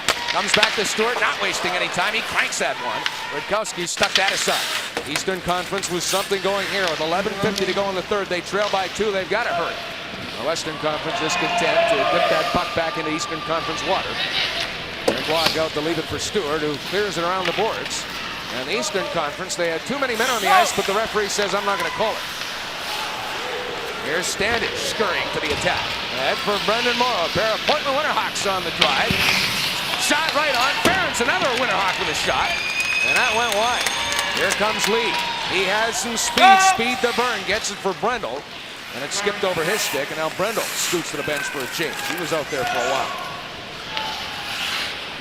Love to see these guys skate. I mean, we've seen skills galore on display. It's been great tonight. There's been plenty of speed out there. Great when they can play the game at this level. You get this many great players all together. You're going to have that tremendous speed end to end, not wasting any time. McCarthy in time. Lieb takes the shot. He scores. Lieb, a man with some great speed, and when he gets a shot like that, he can put the puck in the net. And it's a one-goal hockey game again. Well, Brad Lieb from the Red Deer Rebels was telling me before the game, I'm going to score a goal out here. And it's exactly what he did. He waited till the third period, but Lieb right in front, just a couple of feet off of the crease, had to go high to the glove side. And Lieb was a member of the Canadian national junior team at the World Junior Championships. And look at the touch there as he puts it right up under the bar. And Brad Lieb, he's got a great wrist shot. There's been times during the season he plays defense as well, not only on the power play, but when the team's in a bind and there's a few D-men in the penalty box, Lieb has played defense this year and he's done very well at it. Kind of an underappreciated guy through the years. Case in point, this is his first All-Star game. Exactly, and Brad Lieb's been an underrated player in the WHL. Baines with a shot, kind of handcuff block, but it whistled over the bar. Baines fell down the corner, but he's back on his feet now, right in front of that net. They tried to get it to him, but Block got a piece of it with his lumber and deflects it over the glass and out of play. It is, let's see, 9-8 with 10:21 to go. Let's take a look now at our team rankings brought to you by Bank of Montreal MasterCard, the official card of the CHL. The Calgary Hitmen have won their last 10 in a row. They've moved up in the rankings all the way up to number 2. Kamloops had a tough road trip. They slipped down to number 6. The Prince Albert Raiders still holding strong at number 8. Going to be an interesting stretch run in the Western Hockey League, the 4-day All-Star break, and then they get back to the regular schedule starting Friday night. McLean down deep for the Western Conference. Pass picked off. Pratt to Huppy, who has a pair of goals for the Eastern Conference, thrilling the hometown fans. Gave it away, though. Robin Regeer, if you can say this, Regeer has probably been the best defensive defenseman in this game, and I know it's a stretch with the score 9-8, but he's made some good plays, Cam. He has played well defensively, and that's very hard to do in this game with everybody jumping up into the play and a little giveaway at either team's blue line, and next thing you know, you got a 2 or 3-on-1. Gomez trying to develop this into a 3-on-2 situation, but the Eastern Conference do a good job of the back check. And they'll try and bring it up to the center ice area, but Drummond had it go off his stick. Gomez, he's been tricky, slows things down, pass in front, Block came across with the double-leg slide, puts that puck to the corner. They continue to battle for it. Brett McLean, the 60-point man for Kelowna, gets it back to the point. Pass picked off. Liza and a Regina pass. He needed some help, but he didn't get it. He was tired, too. Peeled off the puck and goes for a change. Back the other way. The Checo in tight. There's a shot. Boat steps into it. And Block says, take that. Well, by the time Tyler Boak got that shot away, he ran out of room. Brady Block played it very well coming across. But Boak was way off to the side, and he had to pull the puck in to get the shot away. But Brady Block came across and took away everything. There was nothing at all to shoot at. There was no 5-hole, nothing low, nothing high. He had the total angle taken away, and Tyler Boak didn't have a chance. So the face-off to the left of Block. And the Western Conference trying to win puck possession. Chad Hintz has other ideas. Number 57, he plays for the Moose Jaw Warriors. Only Theron Fleury has more career points as a Warrior than Hintz. He's number 2 on the all-time Warrior point list. Presses that puck all the way down the ice. Twardick gave it back to Hintz. Hintz took a high stick. And lo and behold, we're going to get a power play. They had to call that. Hintz in front. The Western Conference touches it. They did not have a penalty called in the All-Star game last year. And it's a first this year, the first power play of the game. How about that? Well, it's good. It gives Kevin Atchison something to do. Look at the grins on the Western Conference bench as Brad Ferentz is going off. I mean, he isn't happy with it, and that seems to really enlighten the Western Conference bench. I think the more upset Ferentz is, the more happiness the bench seems to be getting out of it, and you see the stick just getting up there on Hins. So Brad Ferentz will go off. Well, and the power play is brought to you by Power Bar, the official energy bar of the CHL. There it is. Pretty to watch, and we'll see if the power play is pretty to watch. And you might expect Brad Ferentz to pick up the penalty because he plays a very physical style for those Spokane Chiefs, doesn't he? That's exactly what he does. Brad Ferentz, a 19-year-old from Calgary, played in the World Juniors this year. So here we go, the Eastern Conference not wasting any time. Hintz with a shot. He's obviously all right. He's on the power play. Puck bounces loose, shorthanded, 2-on-1. Kinney with the puck in tight. Betts takes a shot, he scores! It's a shorthanded goal. Holy saucer pass, Batman. Was that a nice pass from Donnie Kinney or what? Check out the pass that Donnie Kinney sends across, saucers it, and then lands it right on the stick of Blair Betts. And the Prince George Cougar takes the pass from the Kamloops Blazer and goes low to the stick side on block, but Kinney had to get that pass across over a defenseman's stick. And Donnie Kinney, a 5-year Kamloops Blazer, gets it over to Betts. Betts, the Calgary second-round pick. Played the Prospects game last year, puts it home. And maybe that's why the Western Conference was smiling on the bench. They had something tricky up their sleeve. Big shorthanded goal. Now the Eastern Conference really has to respond. But again, the West just deal the puck down the ice. Leoret, his own blue line, up ahead for Brendel. They called it. Sprays the brakes, gets it back again. Down tight Brendel.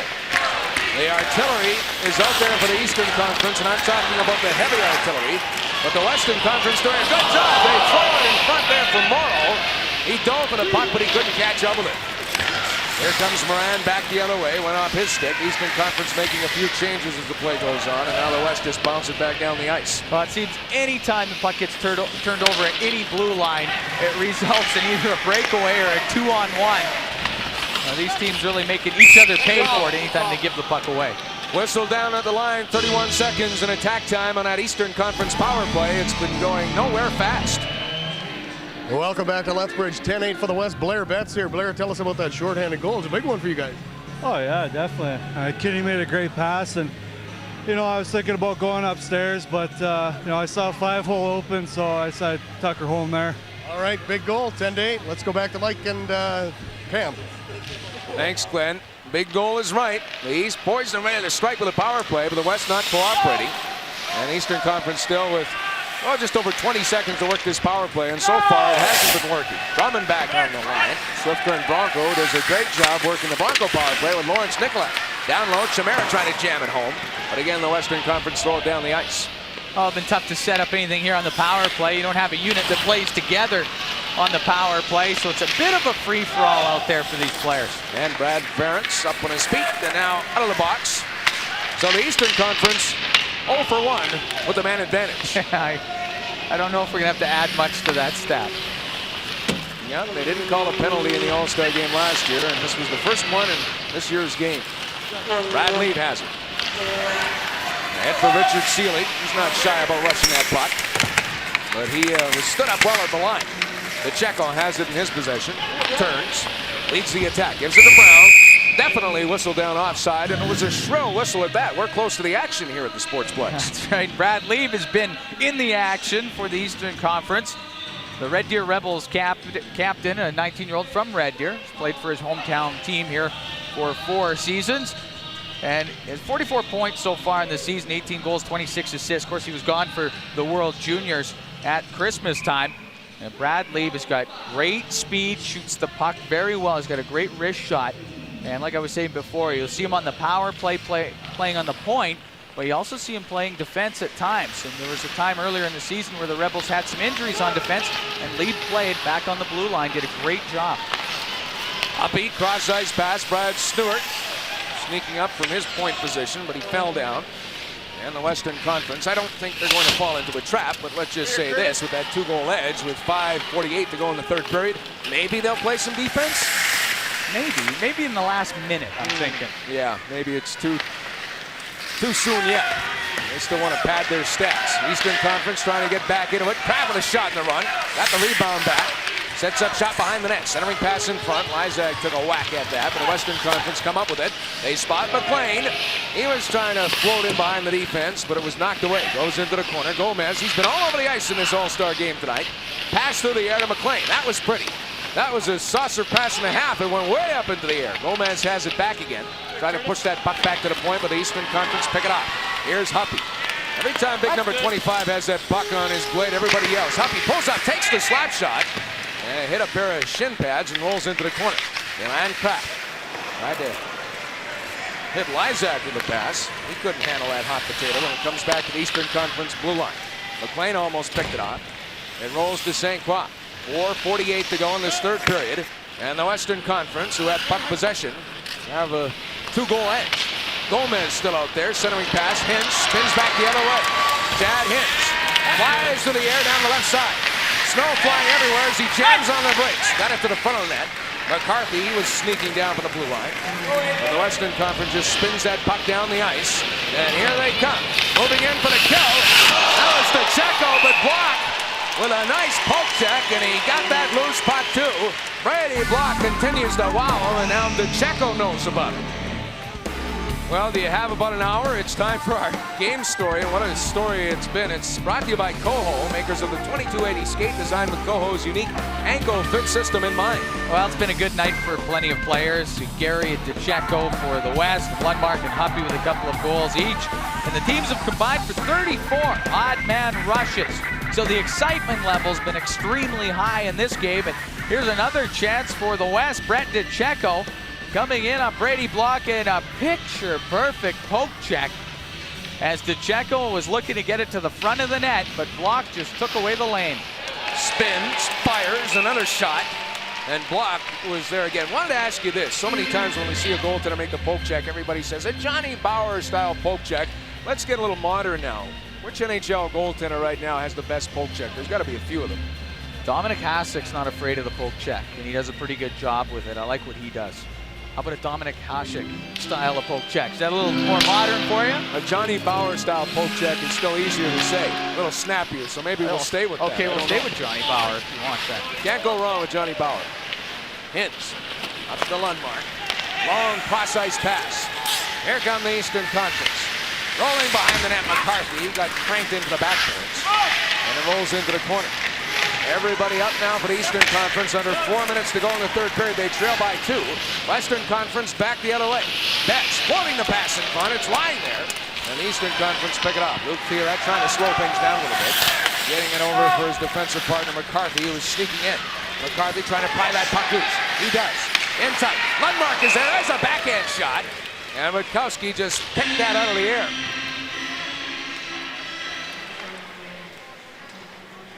Well, the puck just going over the glass as we pick up the action, and Witkowski takes the opportunity to go for a bit of a skate. Well, Cody Rutkowski having to deal with this Eastern Conference starting to pour it on and get back in it down by a couple. And Rutkowski getting the big glove out there. The 20-year-old from Willingdon, Alberta, the #1 goaltender with the Seattle Thunderbirds, a good young team that's on the rise right now and starting to climb up the standings in 3rd spot right now in the West Division. And the Western Conference has the puck. A.J. Baines, pass in front, Brown with a shot. Block got the shoulder on that. Brown hasn't been shooting the puck as much as maybe his teammates would like. He's been dishing it off, but he shot it there, but Block bested him. There's another shot by Brown. Baines will spin around. Brown has another opportunity, spins, tries to unload, gets it back, and that's A.J. Baines with a shot. Goes over the crossbar in the Eastern Conference with their backs against the wall now. Another shot. Puck is still loose as Donnie Kinney took a whack at it. And finally, the Eastern Conference get it out to center ice. That was a fast and furious flurry. Pavel Breno being hooked and held. Jabs that puck into the corner. Drummond up on the play. Tried to chip it in front of the net, but the Western Conference will park it to the neutral zone. Mike Brown. He was doing a little cherry picking up at that blue line. They bring it in over the line, and it's whistled down on the offside. Lots of opportunities for the Western Conference there, and lots of opportunities for you to enjoy more All-Star action right here on CTV Sportsnet.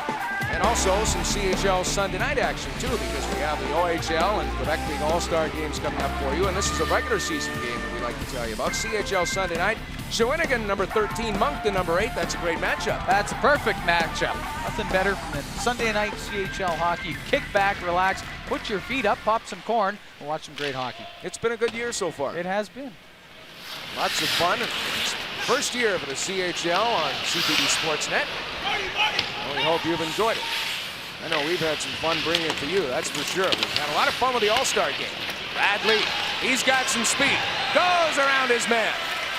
Past the blue line. Shot on the fly. It was a good shot, too, but Rutkowski got a piece of it. And Lieb showing his speed right there. Speed to burn as he just roared down that left side. Well, when he starts going down the boards like that, Brad Lieb's tough to catch. He's got that quick release. You really let that puck go in full flight, and you do it in full stride as well. Now you can see Lieb cutting across, and bang, there it goes. Right on net, a high, hard, heavy shot on Cody Rutkowski. And he was trying to look off the goaltender and the defenseman, looking past and thinking shot. We're inside the 2-minute warning. And a warning to the Eastern Conference. You need some goals, and they get one. They heed the warning as Henry reps it, and it's 10-9. It's a one-goal game. Well, there's traffic in front of the net, and Burke Henry from the Brandon Wheat Kings lets it go. The 19-year-old from Eddystone, Manitoba. His third season in the Western Hockey League, and he's a second-team All-Star in the East, or second-time All-Star here. Well, he handles that puck well, but Henry getting the puck high in the slot. He doesn't wait at all. He just fires it through, and Brendan Morrow was up near Henry from the west, and maybe a bit of a screen for Rutkowski. Good stop by, or a good shot by Henry. Picks up his first point in the game. 4 players on the west and 4 on the east right now that don't have a point in this game. So, folks, we have a very interesting finish. It's 10-9. Eastern Conference trails. They have the puck. 1:33 to go in the third period. Puck comes behind the net. Brad McLean trying to do something with it, but he's being hooked and hassled by Shamira behind that net. McLean comes up with it again. He's been working hard, trying to pry that puck loose, and they finally get it to the neutral zone area. Pacheco slowing things down to McLean. I told you, he's all over the place. Change up as it went off Henry's stick. Almost fooled Block, and now it comes right to the front of that net. Block will play it very dangerously in front. As the Western Conference right in his face, that was Hannon. He spun that puck behind the net. Into the final minute, they shoot, they score! Blair Betts. Nobody saw him coming, and he plants that puck past Block, and that just might do it. Blair Betts getting into the slot. They're pushing a little bit with Jason Shamira. And Blair Betts getting a pass from Brett McLean, who was back in the corner. Nice little backhand pass. McLean always keeps his head up. The 20-year-old from Comox found Betts, the Prince George Cougar, and he gets a shot to the blocker side. Pass Brady Block, and you would think that might be enough, but you never know the way they're scoring goals in this one. Well, 55 seconds to go, and that goal gives the Western Conference the 2-goal cushion. It's 11-9. And now we'll watch to see if Coach Dean Clark of the Eastern Conference pulls his goaltender. He does. Block going to the bench. Eastern Conference in front. Theoret with a shot. Kraft to his knees. Gets it to the corner. The goaltender is pulled, but they need 2 to tie this game and send it to the shootout. Goes behind the net. Kraft. He had Theoret in front. Everybody was there trying to work for that puck. But the Western Conference just flip it to the neutral zone. The cage is empty. Theoret. The pass ahead for McCarthy. He's got a head of steam, but he's cut off at the pass by Ferentz. Hoppy over the line. Everybody yelling shoot. He dishes off. Backhand shot. Rebound right at the doorstep. Rutkowski had the sprawl, and it went out the other side. That was close. Well, the East really putting on the pressure with everybody down low. Collision into the coffin corner. Theoret comes up with the puck, but he's running out of real estate, and he's running out of time because that's going to do it. The buzzer goes, and for the 3rd straight year, it's how the West has won, because the Western Conference has won the All-Star game. Final score 11-9, and they go crazy. Well, the Eastern Conference kept trying to play catch-up all game. They never quite had enough. The Western Conference, Coach Mark Habscheid, they're pretty happy about the big win. Well, Mark Habscheid going 2-0 against Dean Clark of the Calgary Hitmen in the regular season this year, and now he beats Dean Clark in the All-Star game too. He wins bragging rights in Lethbridge, Alberta tonight at the All-Star game. Welcome back, everyone, and now here is Merv Cavan to introduce our players of the game. Now we direct your attention to center ice for our closing ceremonies.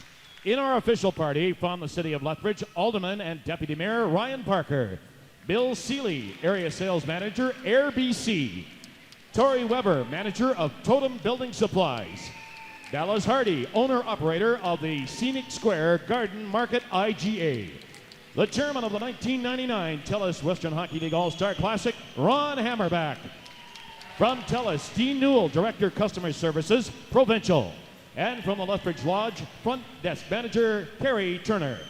At this time, we'd like to call on Mr. Hammerback, Chairman of the 1999 TELUS Western Hockey League All-Star Classic, forward to make the Player of the Game presentation. The Player of the Game from each team will receive an Esquire watch valued at $600.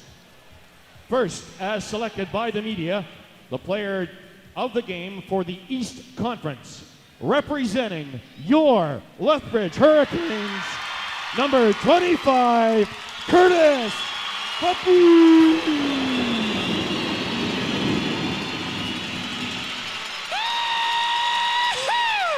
Boo, y'all. Yes, yes, yes. And represent the Player of the Game for the West Conference, representing the Seattle Thunderbirds, Brett DeCecco.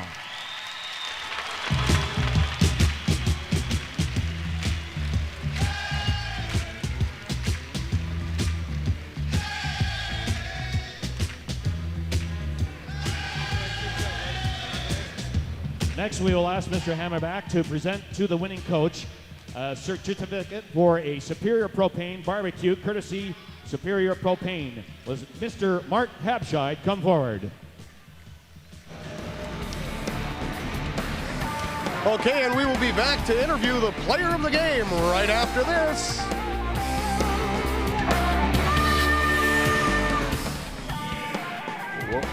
Welcome back to Lethbridge, and the final score from tonight, what a big score, 11-9. There you see all of the guys from both teams. I really like this, all getting together now for a team picture. Yeah, why not? There they are getting down. Yeah, everyone having fun. You can tell these guys had a good time out here tonight. Lots of offense. There we go. That's it. There's the team pictures for both the East and the West. All of the guys getting together. That's great to see. And we will actually have an interview with Brett DeCecco. We'll interview Brett right after we take one more break.